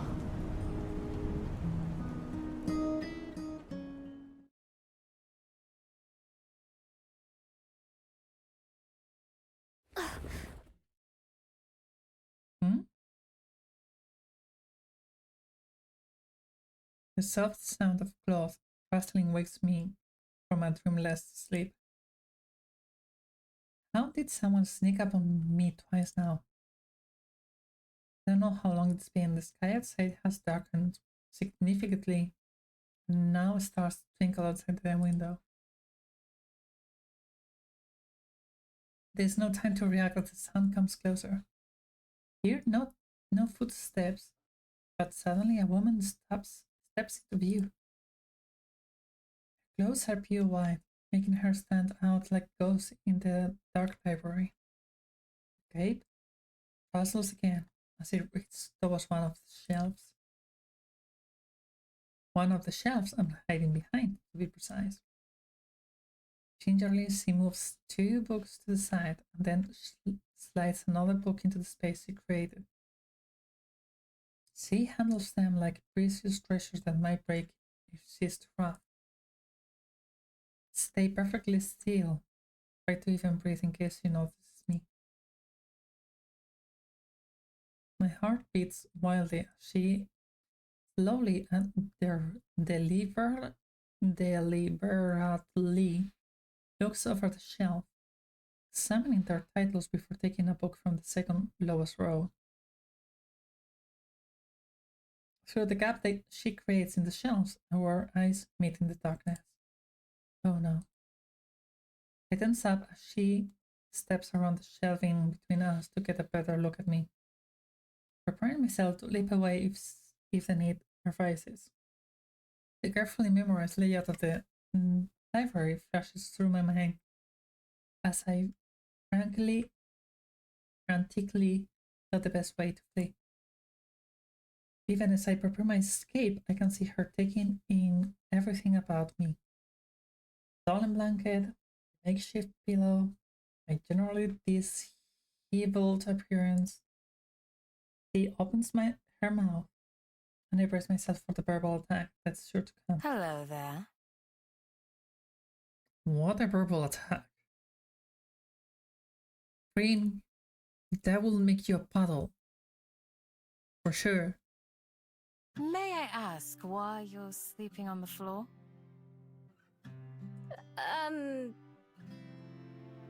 It doesn't matter what I say, I just distract her enough to get away.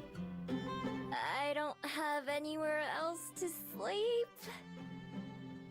I thought so.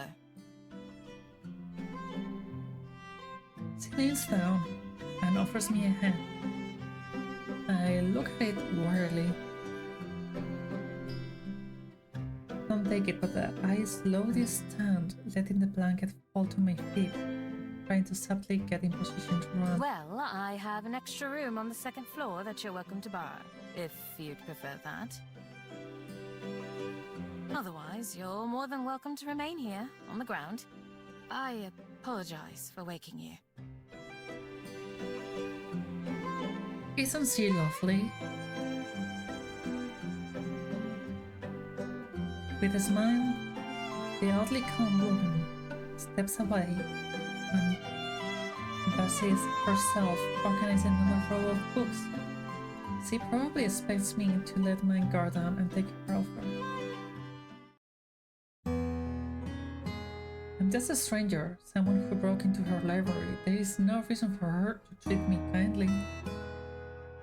My years of experience, and there are plenty of those, tell me it's a trap.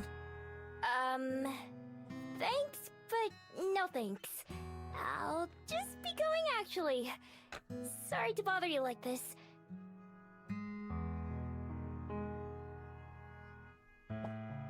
Hurry past her. Shoulders tense as I expect her to grab me or try to stop me. She doesn't though. The one time I glance back, she's watching me with a strange expression that I don't recognize. I get inside and walk away from the library. I breathe a sigh of relief. Whew, that was close. I'm not falling for that one again. The last time I let someone feel sorry for me and accepted the place to stay, I walk up to them trying to empty my wallet. I might be a thief, but at least I do it honestly. Wouldn't try to trick someone like that. That wasn't the first time someone tried to pull me and take advantage of me either. Still, it's a shame to lose such a nice hiding place.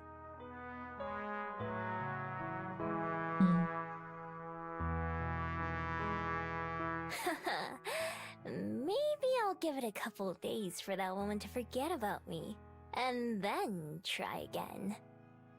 If she wasn't lying about there being an empty room on the second floor, then maybe I could sneak into there. Tonight though, I'm on my own. Shivering, I wrap my coat and tail tightly around myself. I think about what to do next.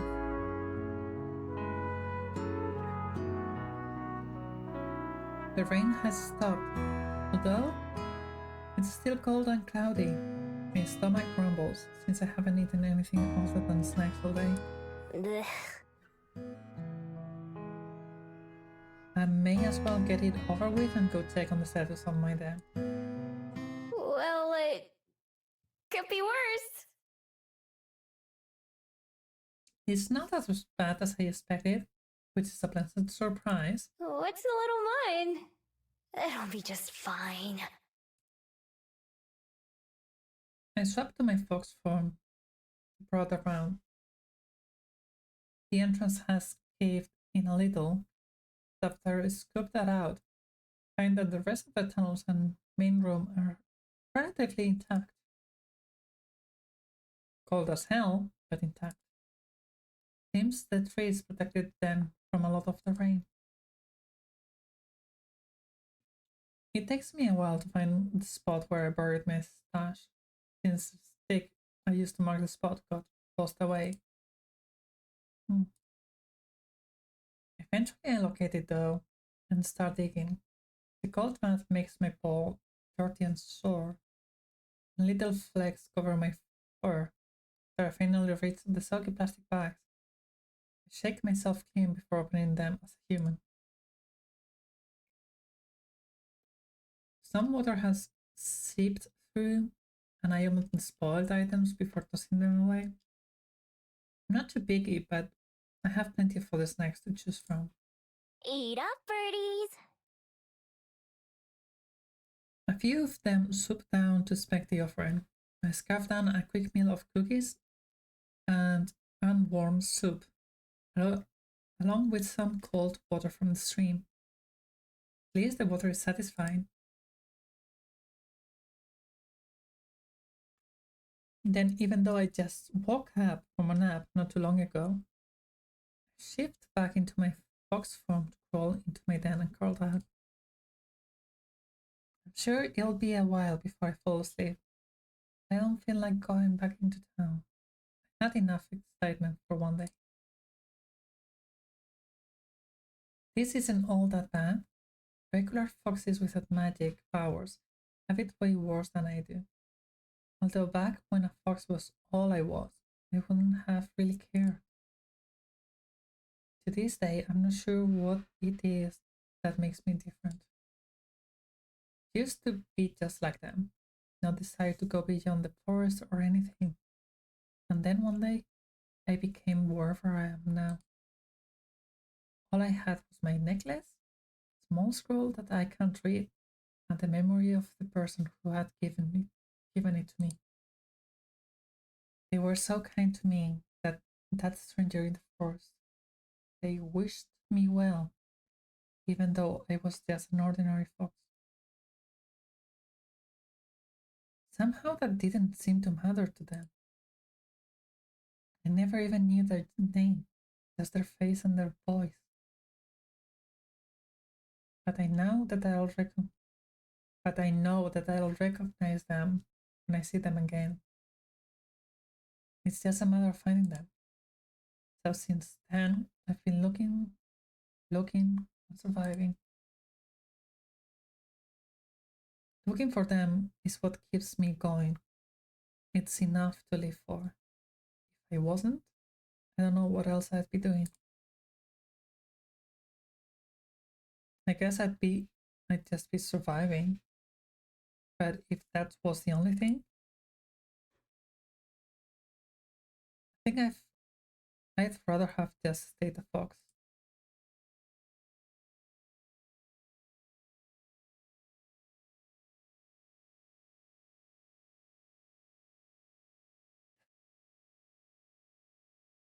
Standing inside my den in full human form, take a stock of how things stand. The sun's thankfully out this morning, but everything remains damp on the ground to the muggy air itself. The chill on the breeze is the worst, making me shiver every time it hits me. The Bell House was pleasant when I visited a couple of days ago, so I decided to head down towards the main street and get a coffee there while working on out my next moves. Coming to the door of the cafe, I paused and wiped my feet on the mat outside. The human fascination with surrounding themselves in concrete makes little more sense as I walk them out of my feet. With that, I finally head inside, only to stop in my tracks as the door shuts behind me. Standing behind the counter is the same girl who I saw reading in the libraries yesterday, talking with a customer as she takes their order. That gentle aura about her is mystical. The person in front of me finishes an order. I step up to the counter. Good morning. Welcome to the Bell House.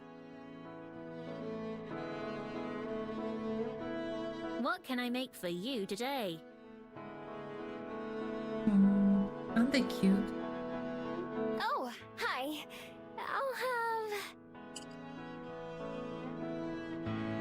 A vanilla latte? No, that's boring. What do you recommend? I want to try something new.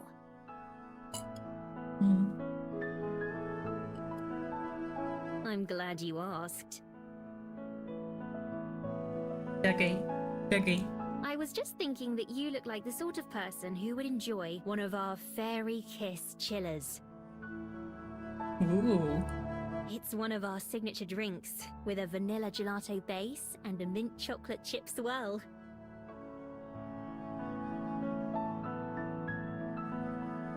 I was planning to get something warm, but that's pretty good. Okay, give me one of those then. Perfect. And could I get your name, please? It's Miho. She scribbles something onto a cap and pins it with a big caress. I'll have that right out for you. Thanks.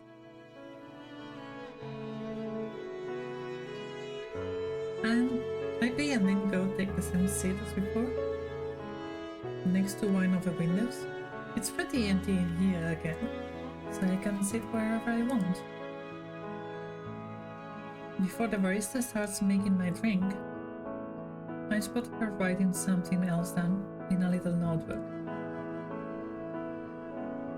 She glances my way once or twice while she does, but yeah, I pretend not to notice. I wonder what it is. The barista suggested I didn't write anything down. Anyway, I got more important things on my mind. I mull over the plan which formed as I walked here, becoming intrinsically happy with it. Tonight, I've already decided I'm going to sneak back into the dad's library. Between that picture frame and some of the other trinkets I saw, I should be able to feel far enough to spend my next days in Wellington. Finding somewhere to sell it should be the easy part. I've got a dozen excuses that I can recite about where the items came from. Dead grandma, spring cleaning, new renovations. Sometimes I try extra hard and pretend that the things I'm selling are really special to me, and earn a bit more cash that way. Sometimes I just take wherever they give me. After years of watching other humans do it and try it out myself, I gotten good at pawning items off. I find myself idly watching the barista make my drink. While I do, I practice a disarming smile. That's a lovely picture, like this one. You can see Aspen really focused making that drink. I love it. I love it. All of her movements are quick and purpose, but she has that same faraway look in her eyes that I noticed yesterday. She looks up and our eyes meet. I don't look away. She turns pink before ducking away behind the machine out of sight. Huh. Weird girl. Yeah, sure. That girl reminds me of some of my viewers that are lurking right now, or probably just sleeping.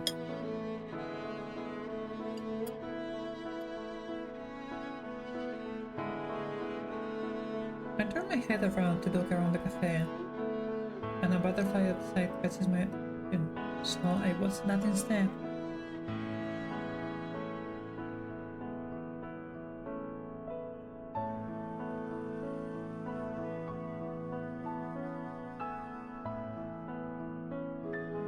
It flutters back and forth, landing on a flower and resting its wings. Miho! Oh, my coffee's ready. I quickly get up and skip over to the counter. Cup in hand, she starts to head over to give it to me. But then, several things happen at once. One of the little tassels on the pocket of her apron catches on one of the drawers behind the counter. As she jerks to stop, eyes wide with surprise. My drink tumbles out of her hand, landing on the counter with a wet glub sound as the ice cream splats against it, sending mint green rivers of coffee everywhere. I love their expressions. They're so lovely. I love it. Few seconds pass where we just look at each other. Neither of us quite sure what to do. And then she takes a deep breath. I am so sorry. I'll make you a replacement right away. Just give me 1 second and I'll have that ready for you.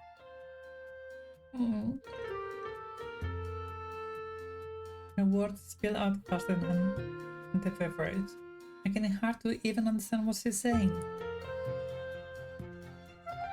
Her face is bright red as she spins back around and grabs another empty cup. Then she stops, hands hovering awkwardly. Wait, I should clean this up before it dries and starts to go bad.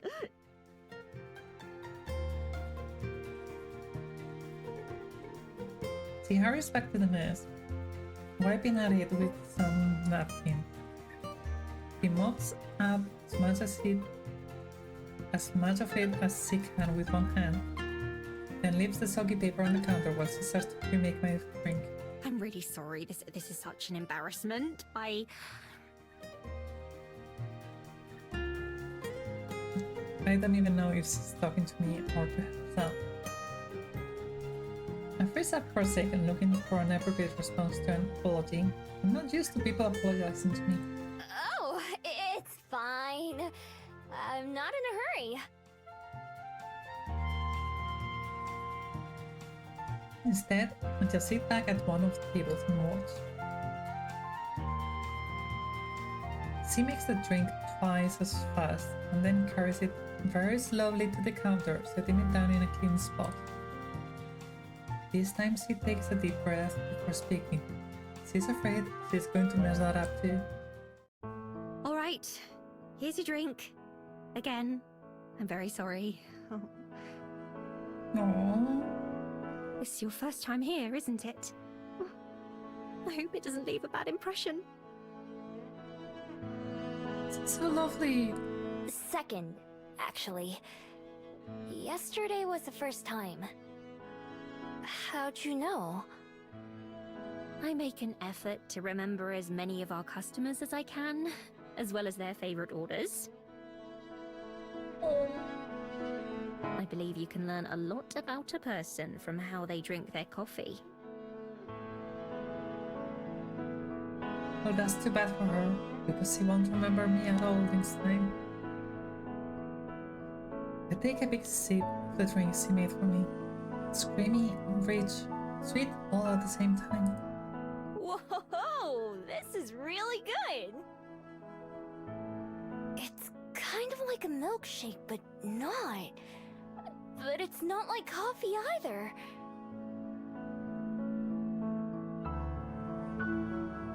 Yes, exactly. I'm very glad that you like it. It's one of my favorite beverages that we serve. In fact, the recipe was my idea. Oh, Whoa! They should put you in charge of all the recipes.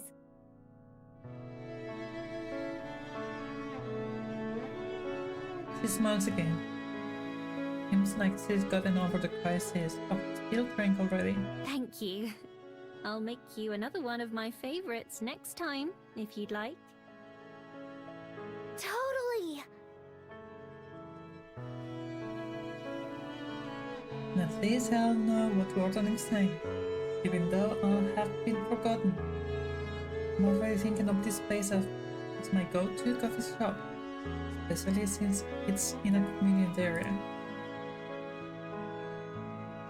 With tasty drinks and cute baristas, I don't have a reason to go anywhere else. A knocking sound from the employee area gets both our attention. Hey, Aspen, can you set another batch of croissants? Oh, sure. I'll be right there. She calls back over her shoulder and looks back at me briefly. Have a nice day, Miho. You too. With a wave, she gathers the trash from the cleanup and throws that away before disappearing into the bag. So her name is Aspen. That's a pretty name. I have to try and remember that. Getting up from my seat, I decide to head back outside for some fresh air. Sipping my favorite kiss chiller as I go. I head out of the door and onto the increasingly busy main street. I already know my plans for tonight, but I've still got some time to kill before then. What should I do?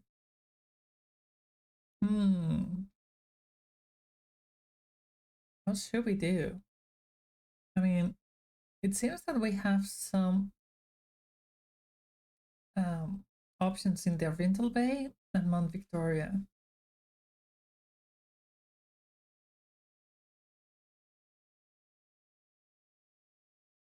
Let's go to the bay, see what's there.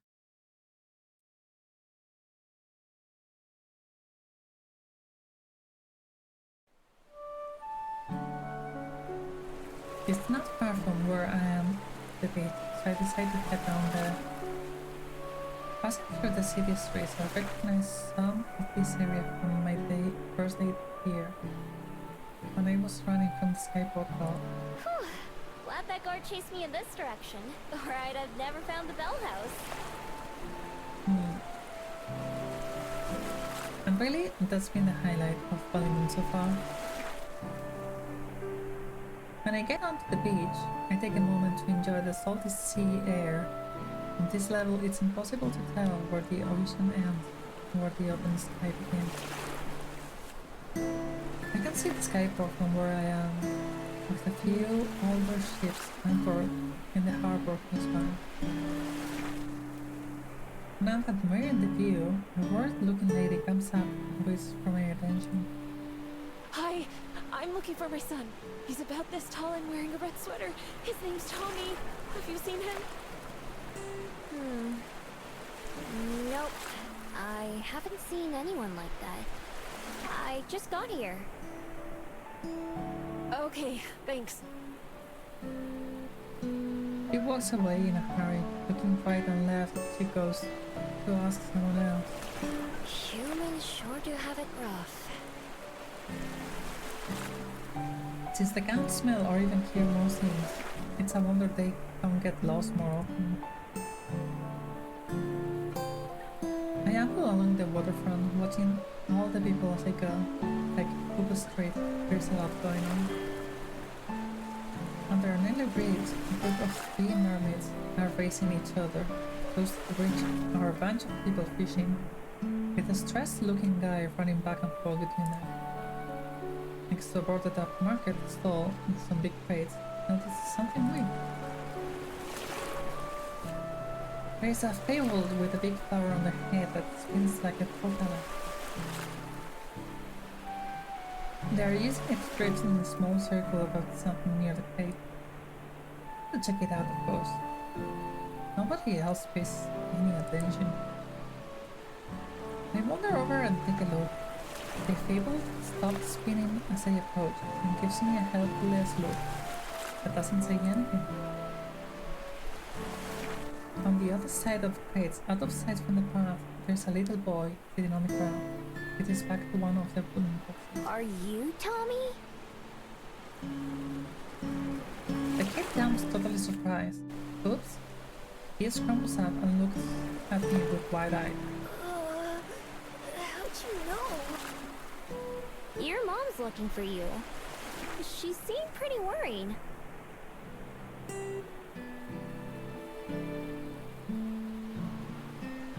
His expression goes from surprise to sudden relief.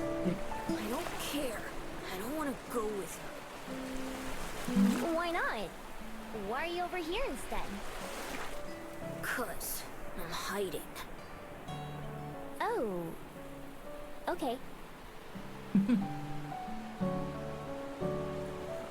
It's a pretty crummy hiding spot. I mean, it's totally open on three sides. I don't say that though. Instead, I look up the fable floating overhead. He looks almost as glamorous to me. Who's that? That's Jerby! You mean you can see him? I can. Is that weird? Mom and Dad can't see him. They think I'm just making him up. He doesn't talk, but he's real. No, I love the sparkles on his eyes. That's super cute. Gabby waits from up high. He kinda gave away your hiding spot. I saw him from the road. Mom can't see him, and that's all that matters. Why are you hiding from her? 'Cause Amy sits back down and scratches the dirt with her rock. Guess he doesn't want to talk about it. I'm always glad to end a conversation. Well, good luck. I start to walk away. He doesn't seem like he's in any danger. I don't want to get blamed for him hiding in the first place. hey, wait a minute. Aww, her face. I turn around. He's already standing up again. Are you gonna go tell her where I am? Before I can answer, his eyes get huge again. Tommy, there you are. I have to turn around again. This time it's gone and from before. It's already flying past me over to Tommy. Are you okay? What were you doing? Don't you ever run off like that again. Oh, I'm just glad you're safe though. Her voice goes up and down between relief and angry. He has Tommy in a tight hug. He's just staring forward abruptly. Kirby is flying in distress circles again. I know that the lady turns to me. You found him, right? Thank you so much. I was so worried. No problem. I didn't really do anything. I did find him, but so did she. Guess she's not thinking about it much. Come on, Tommy, let's go home. We'll talk about this there. No, I'm not going. That's not home. And he hears faint as he yells. He stamps his foot on the ground to make his point. Tommy, sweetie. Home is where it's you, me, and Dad, not that apartment. That's still your home too, but this, it's like your second home now. No, it isn't. Not without you, it's not. What's going on? Do you and Dad really have to get Oh, okay. They got a divorce, so the kid has to move between two different homes. Tommy was already sniffling and kept on breaking down and crying. As he throws his arms around his mom and hugs her back. I don't want you to go!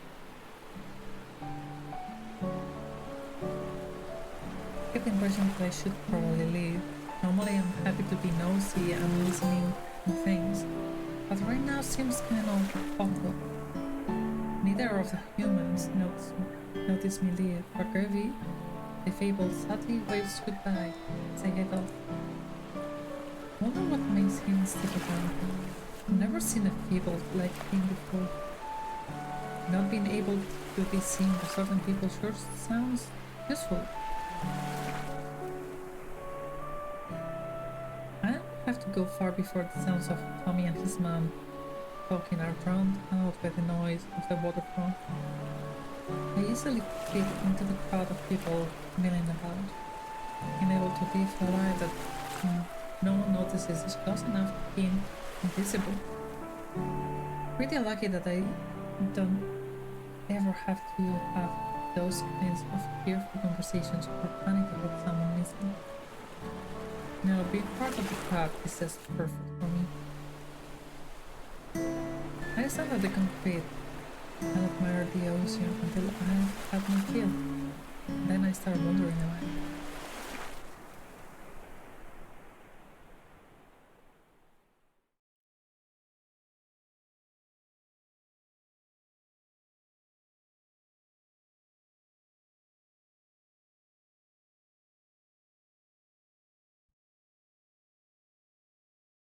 It's making me emotional, really emotional. So, I don't know. The library is something I cannot go. The rental bay is something I cannot go. I believe the clock indicates that time will pass if I go there. So I'll probably just go to one of the other things to see what happened. And now I'm looking at the follower count, and we are 5 followers away from the karaoke stream. Okay, let's go to Cuba Street.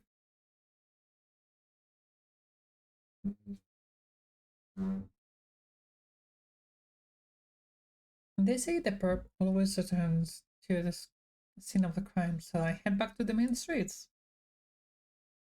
By the looks of it, the store I swiped from is the same as always. The person sweeping the front of the store doesn't even seem a little bit stressed. Never still enough for it to be noticeable, but it's always a point of pride when the place looks the same as always the next day. Smug smile keeps on my face as I pass by, snacking on the chocolate bar I took from the shelves. Okay, to Dan.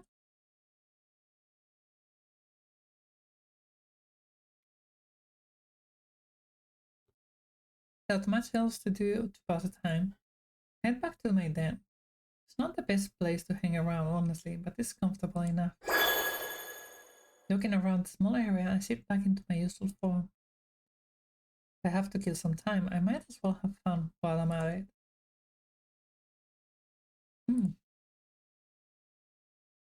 couple of hours later, I've happily had my fill of chasing butterflies and snacking on mushrooms.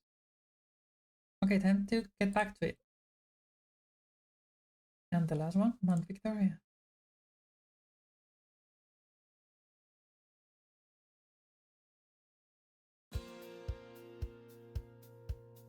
I have plenty of time to kill, and also plenty of restless energy.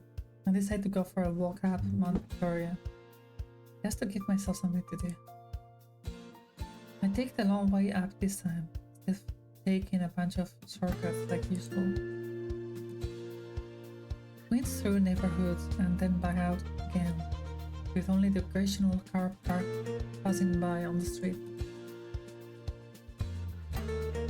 Hi, John. Are we winning? Well, I'm being gay, so that's a win, isn't it? I need to unpin this message now.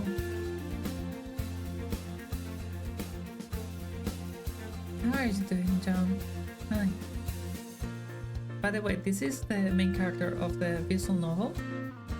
This little one over here. Her name is Miho. And she's a fox. Compared to one of the other cities I've been in lately, the air here is a lot cleaner and the smell of nature shines through. It can't compare to being out in the wild for real. But it's nice to not be choking on exhaust fumes everywhere I go. The houses are weird though.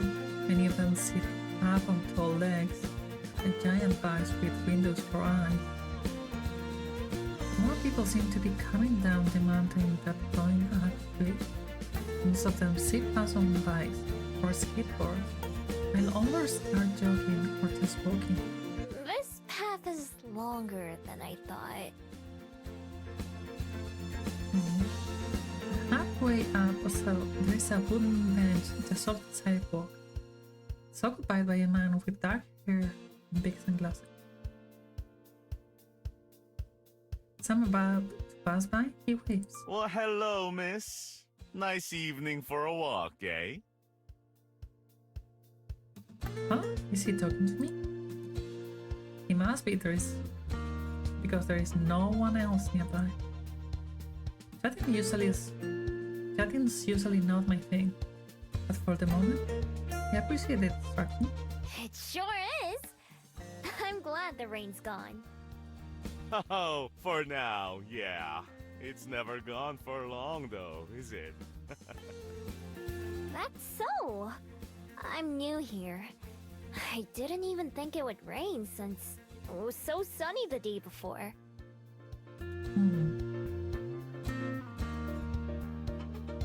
Oh, you've gotta watch out for that around here. Mother Nature's real fickle these days. One minute you're on the pier, enjoying the sunshine. Next minute, whoosh! He makes a whoosh sound with his breath and a wavy motion with his hand. Storm clouds, as far as the eye can see. That's just welly for you, though. You live with the sunshine and the clouds. Where are you from, then? Guessing you're not a Kiwi? Nah, I'm a fox, not a bird. That's funny.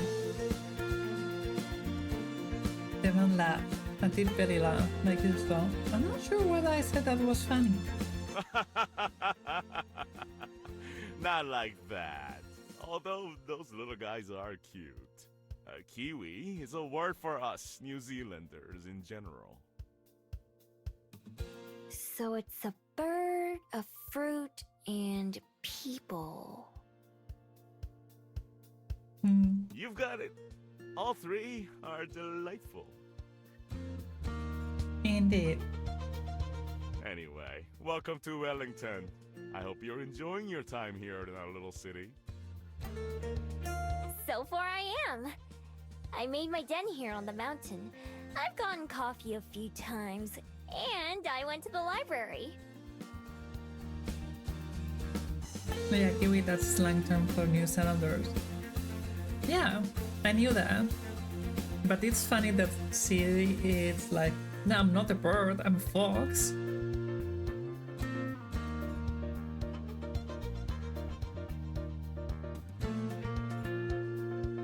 It's just the way they did, you know? I currently live out my plans for the next time I'm in the library. Well, I can't say that's the usual tourist experience, but I'm happy to hear that it's working out for you. Staying long? Probably. I decided to come live here, but I'm still getting to know the place. So, maybe I'll change my mind. A true free spirit, eh? I felt the same way when I first got here, long time ago. Didn't think I'd settle down for life, but here I am now. Lived more years here than everywhere else in my life. It can't be that long. You don't look very old for a human. No? Well, that's my ego boost for the day. You don't look very old for a fox either, but I imagine you've got a good head start on me. That's true. I don't really keep track or think about it, though. Laughs again. Can't say I blame you there. I think 100 years, give or take a little on either side, is enough for me. And I'm only halfway there, so I've got plenty more to look forward to. It stands up, but has to do it slowly. And sometimes I'm reminded of how many I've got under my belt already. Thank you for the chat, miss. I better get back to the water now and make sure young Min hasn't fallen into the ocean or anything. Ooh? It's been a real pleasure talking with you, though. I hope you'll give our fair town a shot. Thanks. It was nice talking to you, too. And I mean that for once. He waves goodbye as he heads down some stone steps, and I keep heading upwards. I never really thought that about my age compared to humans. Humans don't matter to my lifestyle. I wasn't lying when I said I don't know how old I am. It's never very important. Places, relationships, memories.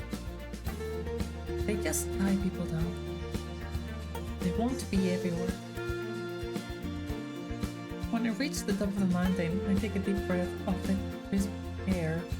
Wind blows my hair in every direction, and I can't keep it out of my face. The wind is wild and goes where it wants. It doesn't answer to anyone. That's how I've lived my life too. Free spirit. That's what the man called me, and I like the sound of it.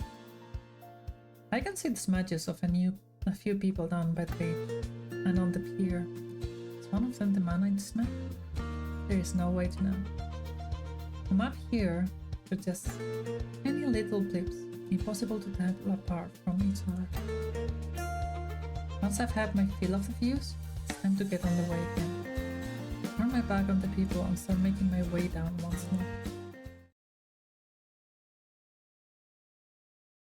Alright, the only place is the library. And just be aware, my throat is starting to feel a little bit sore. So when this day is finished, we're gonna end the stream because I don't want to overdo myself. I'm feeling a little bit under the weather today. Not that I'm sick or anything, but I'm feeling... I don't know how to explain it. I had an anxiety attack when I was coming back home. I know why it was triggered. And when I started seeing the signs, I ignored them. So it's just like, I've been dumb enough today, so I need to take care of myself a little bit.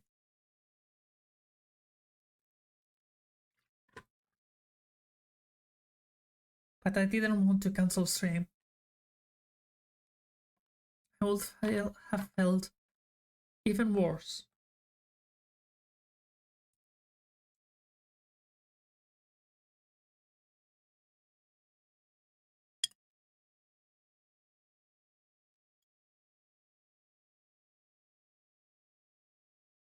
Give me a second.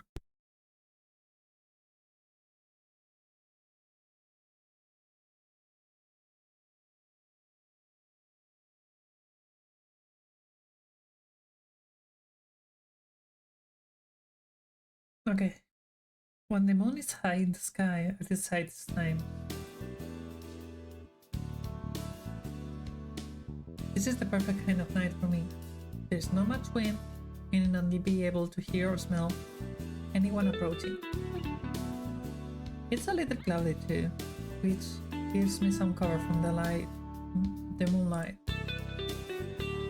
I make my way up to the library, stopping as soon as I'm within sight of it. a shadowy place to hide and watch the front for a few minutes. Like I hoped, nobody goes in or out. All the windows are dark too. I slowly creep up towards the entrance, ready to transform and flee. I have to. Nothing happens. No one tries to stop me. I peek into one of the windows. It's dark inside, and I can see anyone at all. Perfect. I move around to the back side of the building and check those windows too. Same thing. Dark and empty. This is gonna be too easy. Back at the front door, I pick the lock and slip inside. I sneak from room to room, revisiting the items I memorized yesterday. They are not expensive or fancy enough to think of them as treasure. I end up leaving a lot of them alone since I don't want to carry too much with me. The rest go into my coat pockets. Finally, I end up back at the painting in the corner, the piece that started this whole plan. I have to set a couple things down on the floor because the painting needs both hands for me to lift it. It's heavier than it looks, though it's not very big. That's probably a good sign for how much it'll be worth.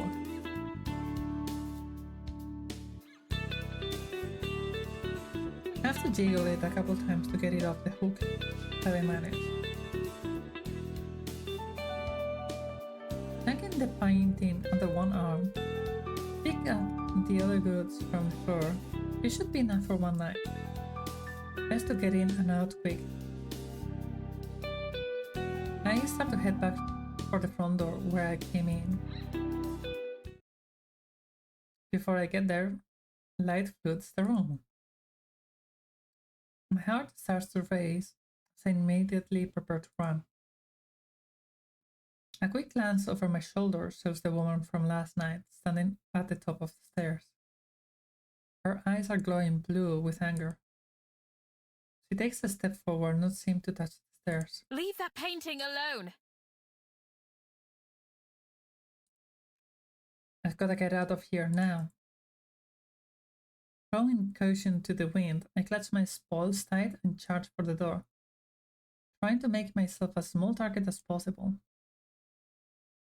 The painting is too big for me to transform, I still hold onto it, so I've got to do this on two legs. Stop! Please!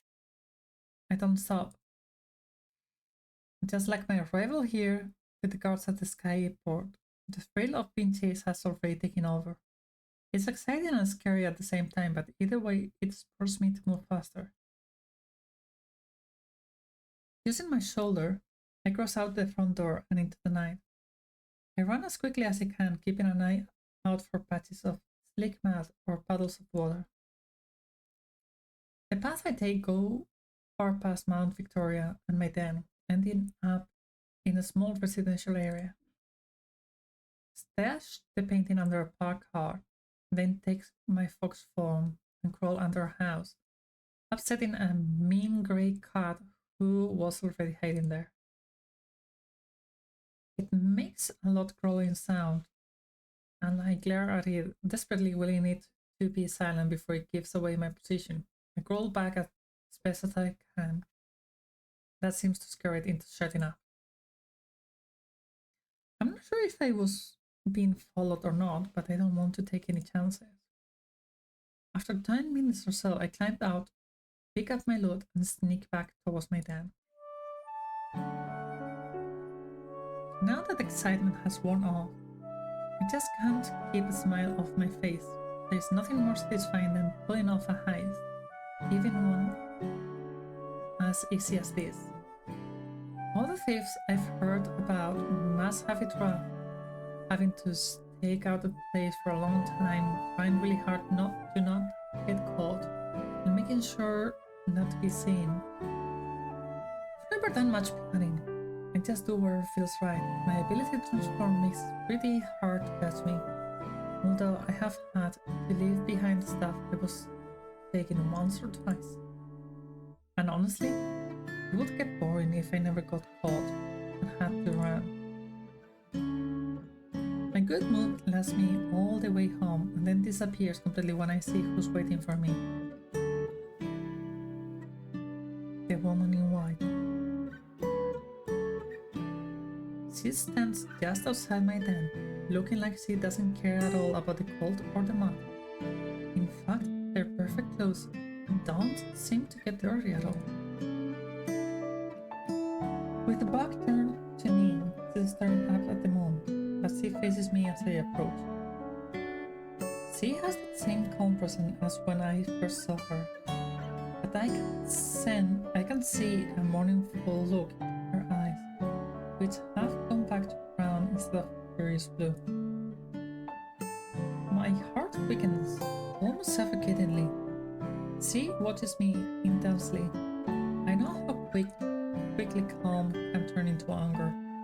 I start to run. I can't look away. How did you find me here? Before I even got back? A friend of mine told me you might be found here. Her voice is soft and warm, like the way she shouted back at the library. A friend. But who? It wasn't followed. I'm sure of that much. With the shock of being found wearing off, the realization I'll need to find a new place to stay, that's in. For all that work though. For all that work too. I apologize for showing up uninvited. I'm here to ask that you please return that painting to me. Okay. You may keep the frame if you'd like, but the painting itself is very dear to me.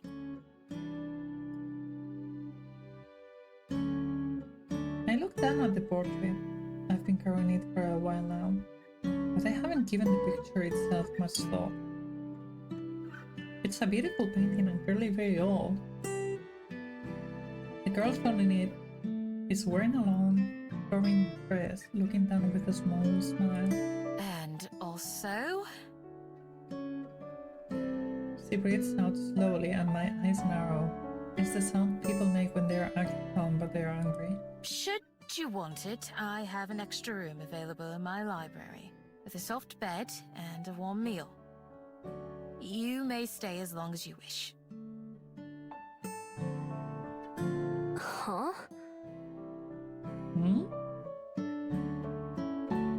After I just tried to rob her, she's offering me a place to stay?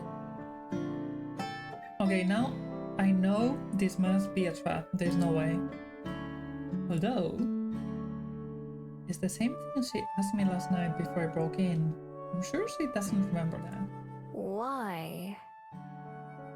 Because I have more beds than I could possibly fill and more food than I could eat. If there is someone who wants or needs them, is it not appropriate to share these with them? And say it is. Is it? I'm not sure what answers she wants to hear. She looks at me again, the same expression as it was at the library. Well, I offered this sound kind of tempting. I guess it's not like my place is as nice as yours.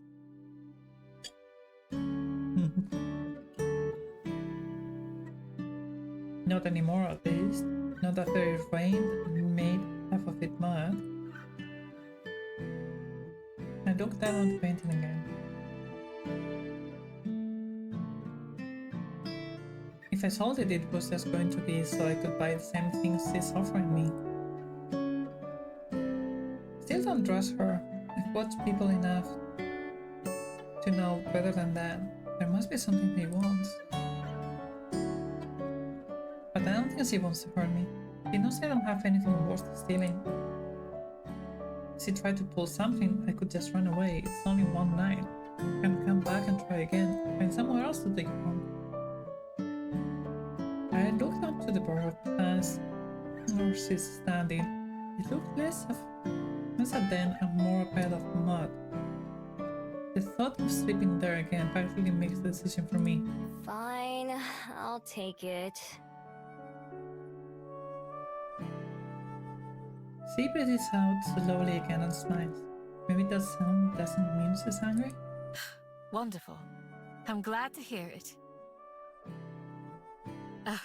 I should introduce myself properly. My name is Juliet. May I ask what yours is? Miho. I have introduced myself twice in a day now. That has to be a new record. Well, Miho, it's a pleasure to make your acquaintance. Let's return to the library. I can carry the painting if you'd like, or you may hold on to it until we get there. That's right. Here, feel free. She receives it very gently, and I quickly fall in beside her as we begin to walk back. To my relief, she doesn't try to make any conversation. Instead, she suddenly crowds the painting as we go. I love this painting. This illustration is so good. When we get back to the library, the lights are off and the door is still unlocked.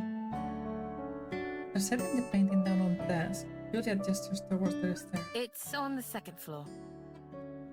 I follow her lead again until she stops at one of the closed doors. She unlocks it and lets me in. The room is simple and cozy, with a couple dressers, a table, and a bed. Over the bed, there's a boxy window with a white seal big enough to sit on. On the table there is a cheese sandwich and a few apple slices, plus some sort of cake. There's also a pitcher of water. I hope the food is to your liking. 2 rooms down the hall from here, you'll find a refrigerator, and you may help yourself to anything in there. My study is just past that. If you need anything, don't hesitate to come find me. Is there anything more I can bring for you? I shake my head, still in disbelief.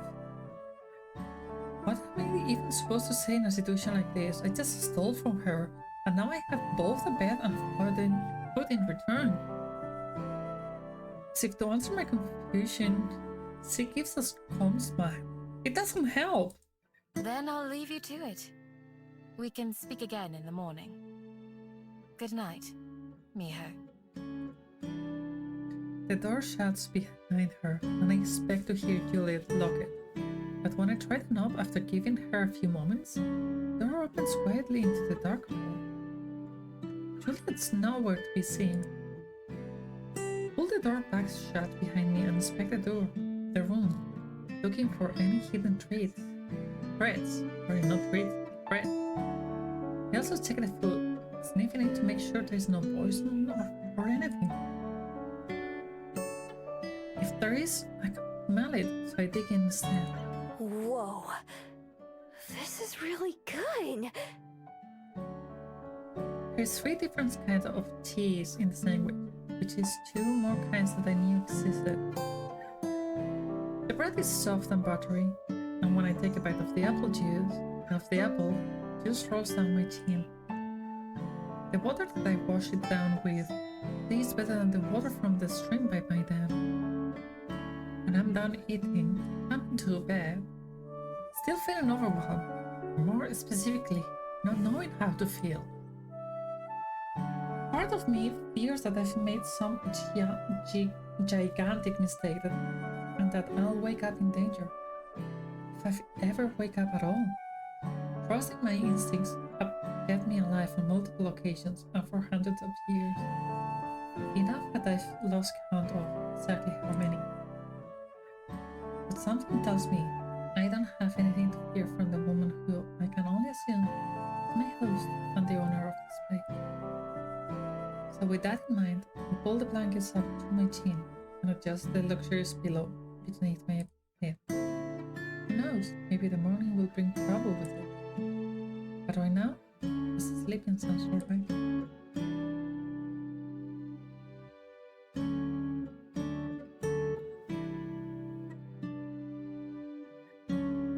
that's the end of the day, so I'll try to end the chapter and wake up to the sound of birds chirping loudly outside, blinking weirdly. I brought myself up and looked toward the warm sunlight beaming through the window. The sheets under my head feel soft and dry. My hand goes to my neck, taking the smooth similarity of my necklace. It's still here. No similarity, familiarity. If someone was going to rob me, that's the only thing I have that would seem valuable. I sit and look around. It doesn't look like anyone came in while I was asleep. Maybe I really am safe here. I wonder if Juliet's friend was the essence I noticed outside my den on the first morning. I don't know how else she could have found me. How did it, or how they did it without waking me up. If it happened before, it could happen again, and as much as I hate to admit it. So I check around the rooms very thoroughly, but still don't notice anything different from when I went to bed. Maybe it's not a trick. All my past experience had told me that there has to be a catch. Nothing is free. Nothing. Oh, mijo, I understand you really, really well. Trust issues are big, are ginormous. It's... wow. But no matter how hard I try, I can't figure out what it could be. Could Julie really have been telling the truth? That seems so unlikely. It'd be nice if it was true. But if it wasn't, if I let myself believe, only to be wrong in the end, then that would hurt even more, wouldn't it? It would be. It would, girl. I can tell you for sure. No, better to not even take the risk. After all, I've lived a lot of years this way. Happy Valentine's, John. Thank you for hanging out. See you. Have a nice one. It's not like I hate it. Making my mind up helps me feel better right away, too. It just makes more sense. Even if I try to stay, I don't think I'd ever stop worrying. This way, I'll know for sure that I'm in charge of my own destiny. Now that I know this room is occupied, I might be able to sneak back in sometimes when I need a place to stay. It wouldn't be too hard to climb one of the trees and then get to the window from there. Take one last look around. For just a night, it was a nice what if. Then I head downstairs and out the door without speaking a word to anyone. Another nice day, the same as when I first arrived in Wellington, warm sun and blue skies, just a hint of clouds. For a while I'm in around town, eating the last of my pastries from the convenience store hall for breakfast. Today feels like another start. Have no den, no place, no anything. It's less exciting now than it was when I first arrived. I don't have a destination in mind, but eventually end up at the waterfront. There is an airship over the bay heading closer towards the skyport. A couple of kids down on the beach wave up at it, seeming excited. The people arriving on that ship all have somewhere that they are planning to go when they get off, huh? They've all got people waiting to see that. What have I got? Some trash and an old school? So far, Wellington's given me nothing but questions.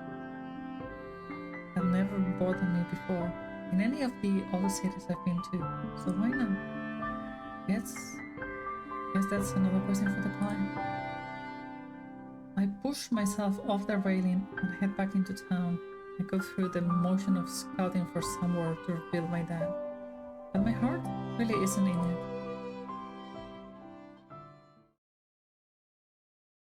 After wandering for a while, I then end up at the Bell House yet again. It's just the place I go when I have nowhere else to go. There are more customers than usual, so there are 2 people working behind the counter. It only takes a brief glance to notice that one of them is Aspen. Wonder if she'll think I'd like a furry kiss chiller again. Or maybe I'll make a different sort of first impression today. The line moves pretty quickly. It helps that Aspen doesn't spill anything this time. When it's my turn to order, I step to the counter with a fake smile. Oh, hello! What can I make for you today? I'll have a fairy kiss chiller, please. Certainly. Good choice. Reach for my wallet to pay, but she stops me. Oh, don't worry about that. It's on the house today. Great! What does that mean? It means that you don't have to pay for it. As an apology for yesterday. Aww. Yesterday? Why does that sound so strange? I nearly miss her talking, my mind having tripped over the word.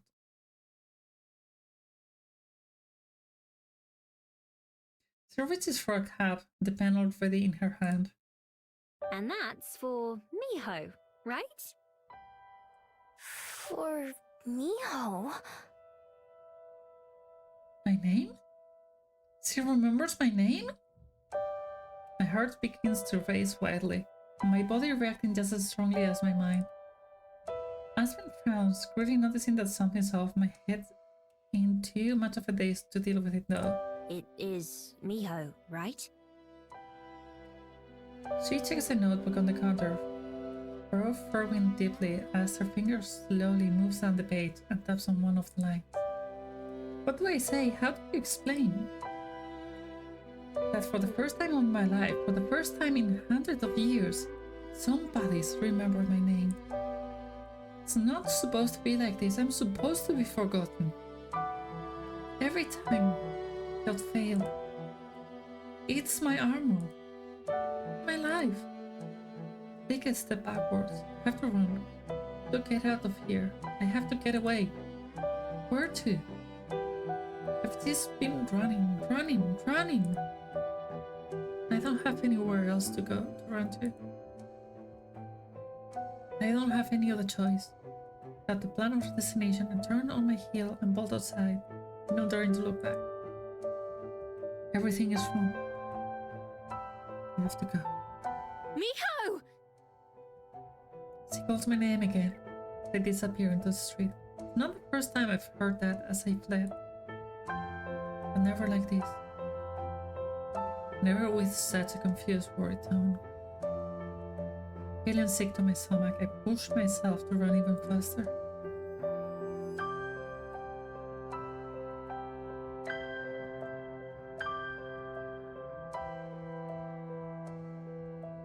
Maybe I should just leave this whole city. Get on the next airship out of here and act like it never happened. I could go somewhere else, back to China or America or anywhere. Start over again. In days it'd be like I've never come to Wellington. My life would go back to normal. And eventually, I'm sure Aspen and Juliet will forget me. Just like they're supposed to.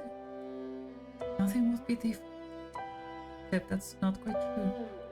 I wouldn't forget what happened here, even if everyone else did. No matter what, I'm sure I won't ever be able to get these past few days out of my mind. When I get to Mount Victoria, I finally stop running, not because this place is special or because I wanted to come here. Because I don't know where else I'd go. I make my way up to the top of the mountain just like I did on my first day. The view, which I admired so much last time, doesn't do much for me now. Half the city looks crowded and confused from up here. My chest hurts from running so long. I'm much more used to quick bursts of sprinting to get away from something or someone. I guess that's still what I'm trying to do right now. But I'm not too sure what it is that I'm running from. Whenever something goes wrong, my first instinct is to flee. Aspen remembering me definitely counts as something wrong. But when I stop to think about why, some of the reasons are obvious. Mostly, what if it's not just Aspen? What if everyone can remember me now? Or even worse, what if people who forgot about me a long time ago start to remember me? Both could get me in a lot of trouble. My days as a thief would probably be over. There are some places where I could never show my face again. Smart thing to do is to leave. I can even see a couple airships at the skyport right now. Have everything with me. I could just go. There's nothing keeping me here. I make my way up to the top of the mountain just like I did on my first day. Sit and move. Still don't even know what it is I'd be running away from. From Aspen? Wellington? When I think about it, I have to admit that running wouldn't get me anywhere. This worry, these questions would follow me wherever I go. No matter how far, no matter how long. So then, what do I do? The only answer I can think of is the scariest one. The one that goes against everything I've ever learned. Closing my eyes, I picture the library and Juliet's sofa. I picture Aspen, whom I barely know, who's already changed my life. Maybe I should stay, try to find out more. Maybe, just maybe, being remembered might not be all bad. Clench my fist so tightly my knuckles turn white. The urge to turn tail and I head to the skateboard. So strong, it's almost like a magnet pulling me there. I resist it though. Slowly walk back down the mountain, making my way to the library. I'm not sure what to say when I get there.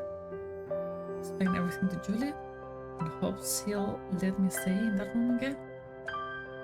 I don't even need the room. I could rebuild my den and hide out there, maybe in a new spot, and that Juliet doesn't know about. Not having to worry about the weather or other animals would be nice though.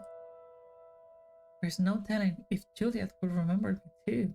If not, it might be easier to pretend this is my first time visiting and just ask if there is anywhere I could stay. Even though I'm not moving very fast, I still don't feel ready for this conversation by the time I reach the library's entrance. It's only been an hour or so since I left the Bell House, so it's not late enough for the library to be closed. The usual stream of people flows in and out the doors. Okay, I can do this. Stand off to the side of the entrance, preparing myself as people pass to and fro. My heart is racing the same way it does during a tennis begin. Maybe even harder. My tail twitches back and forth. Usually I don't notice. Right now, I'm super aware of everything about myself. Fighting off my instincts, I open the door and let myself in. I've been expecting to have to look for Juliet, but instead she's right by the entrance. What surprises me most, however, is the woman leaning against the large desk beside her. Aspen is now engaged in conversation with a look of deep concern on her face. He wasn't there when I checked the bedroom. I wish she would have spoken to me first, at least. I barely catch the end of Juliet's sentence. She notices me only moments after I spot her, and for a second her mouth forms a perfect O of surprise. Juliet? What are you... Aspen turns around to follow Juliet's gaze, her eyes opening wide at the sight of me. Miho! My brain goes blank. The hair's lines flying out of my head. Hey there.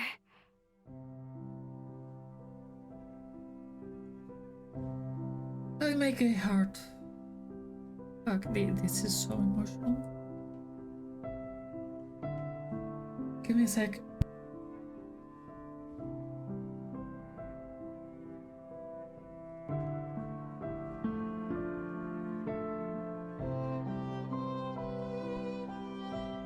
Alright, let's try to just read this. Slink over to where they're standing. Hands in my pockets, sure what I should say first. It's nice to see you again, Miho.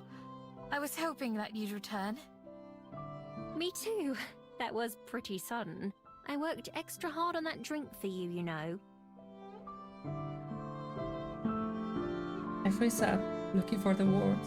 Aspen's expression softens in concern. Miho? Alright, the drink. I'm sorry. Well, I ended up drinking it myself, so I suppose I can't complain too much. She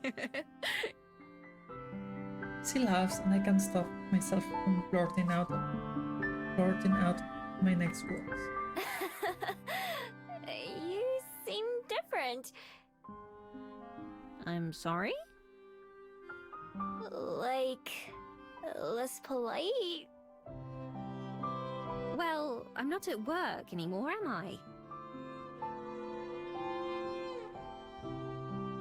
What am I even saying?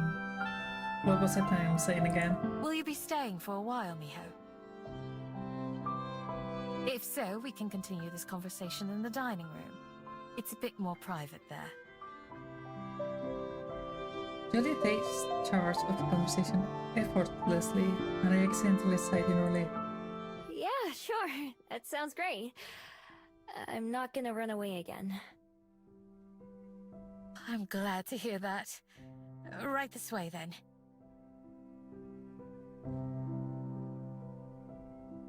Juliet leads the way down the hall and into one of the locked rooms. We enter a cozy little room with a table and a few chairs, as well as a fridge. The three of us sit down, although I move my chair so I'm not so close to the other. Can I get you anything to eat or drink, Miho? Shake my head. I'm hungry, but I'm way too nervous to eat. Juliet smiles in response to my answer, which came just a little too quickly to sound natural. By the way, both she and Aspen are looking at me. I can tell they're expecting me to say something first. None of the words that I planned are coming back to me. What would people even say in a situation like this? The temptation to run away is overwhelming. The door, just a few feet behind me. Knuckles tighten as I tightly clench my fist in my lap, pushing myself to resist the urge. Tell myself that I'm going to take this chance. Even if it's the hardest thing I've ever done, I'm going to be honest with you. Well... I struggle to think of what to say. Juliet waits patiently, her eyes gazing coolly in my direction more than directly at mine.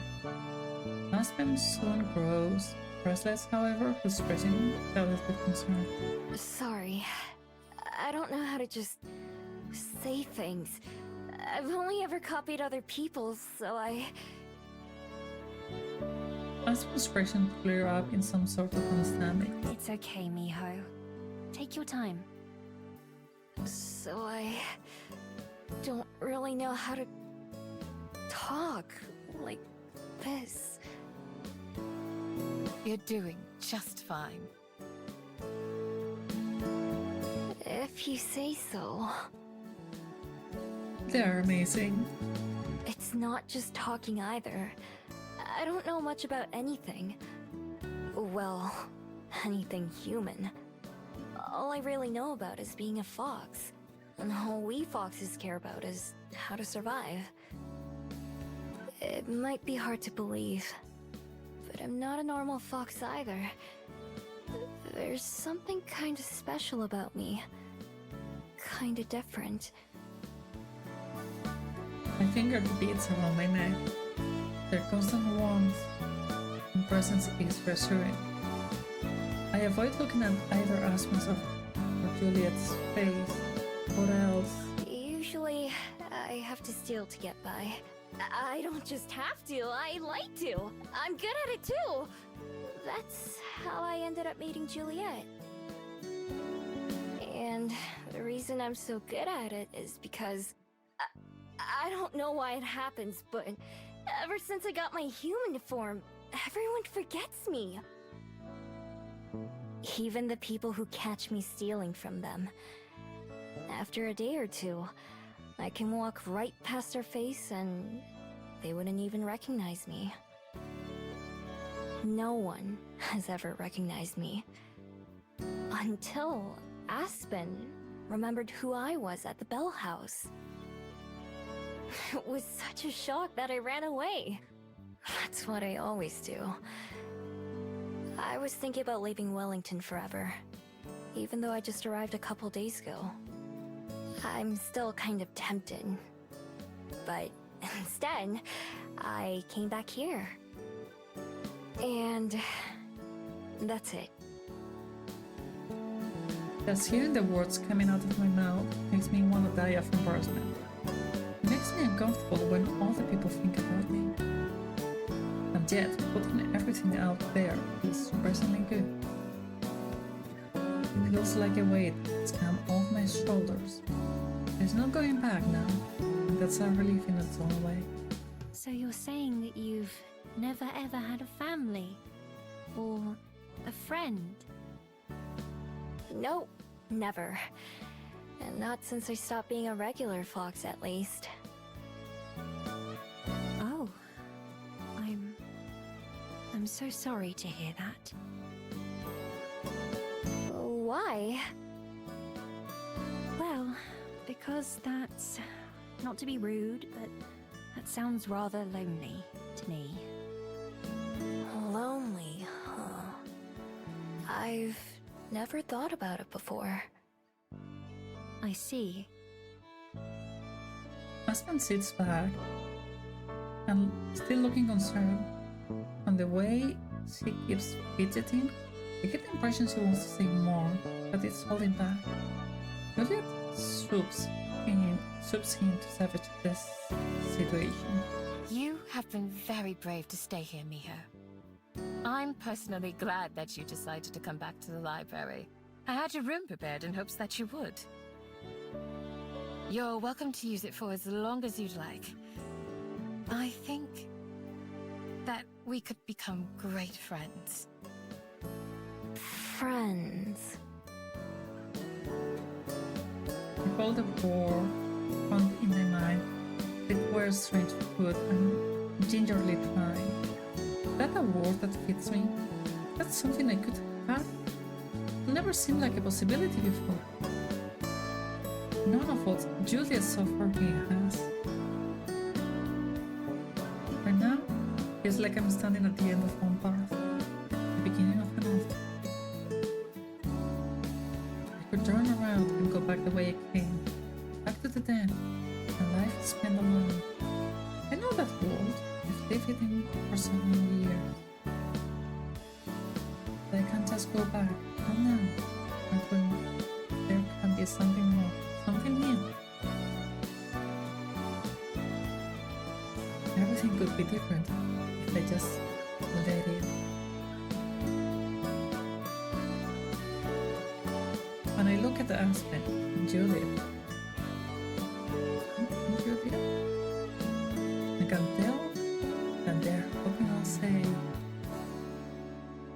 I think I'd like that. big smiles take over both their faces. I love that image. They're gorgeous, both of them. Both Aspen and Juliet in that picture. Slowly, let myself smile too. Well then, Miho. Welcome home.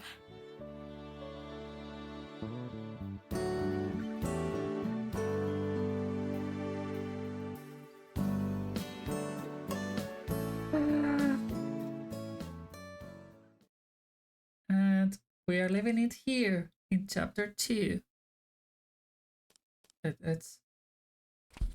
Let's quick save just in case. And yeah, so we could load. No, let's do it and save over there. There. At the ending of chapter 1. We are there. Okay. I just saved. So yes. So let's go here. Stop by again. I'll be here. Okay, this was a great adventure. I'm overwhelmed. This game is so good. I saw Yuri play it. I've been there for most of it. And still gets me. So this has been amazing. I am so overwhelmed. By the way, congratulations to May again for winning the giveaway. You deserve it, girl, especially after what you've been going through. Because you had really bad news today. I'm really glad that you got through it.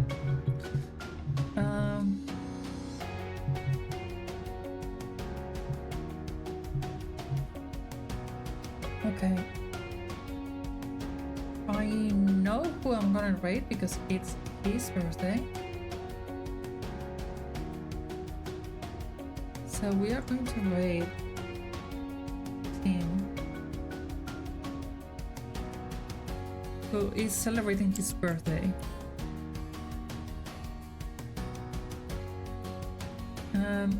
Thank you everyone who was here. Thank you for all the love, for everything. It's been amazing. What's going on with my bot? It's not connected. Why is it not connected? It's fine. It's fine.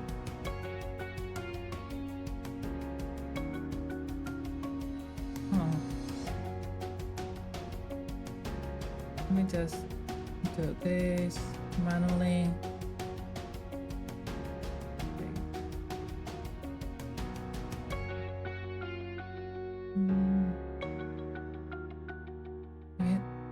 Cancel and do it again.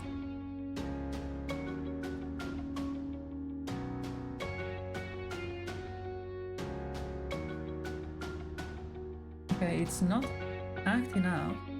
I don't know why.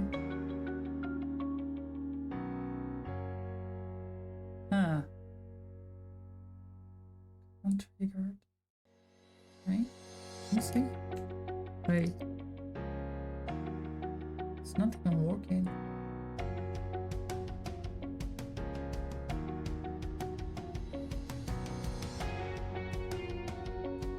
Okay, let me try to fix it before doing it, because otherwise it's going to be bad.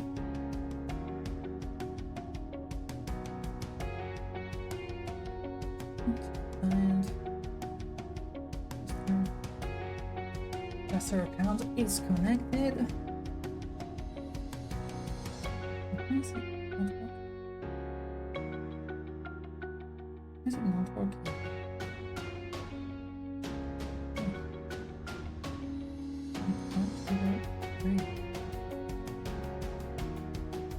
Oh.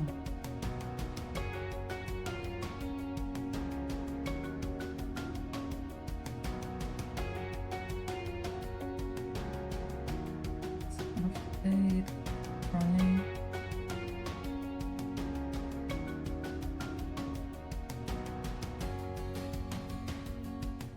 Okay. So why is it not working?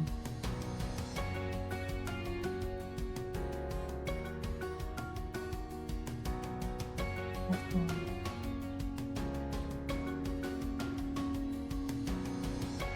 Let's disconnect and connect everything again.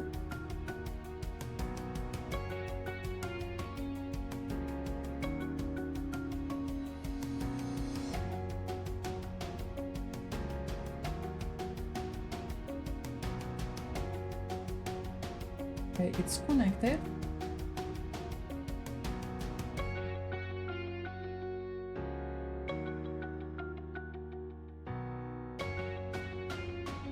It's not showing up the actions though.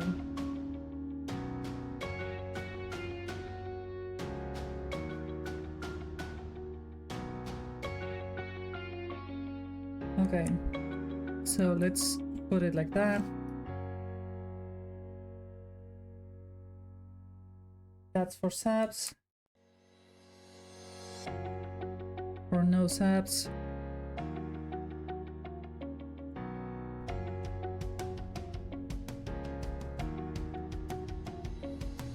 Nope. Right, the big 2DD. There we go. Okay, so thank you everyone who was here. Thank you so much for the messages, for the love. I hope you all spent a lovely Valentine's Day. Like, it doesn't matter if it's with friends, with loved ones, with family. Just spend this day with people who love you. Because you deserve to be loved. You deserve to be loved.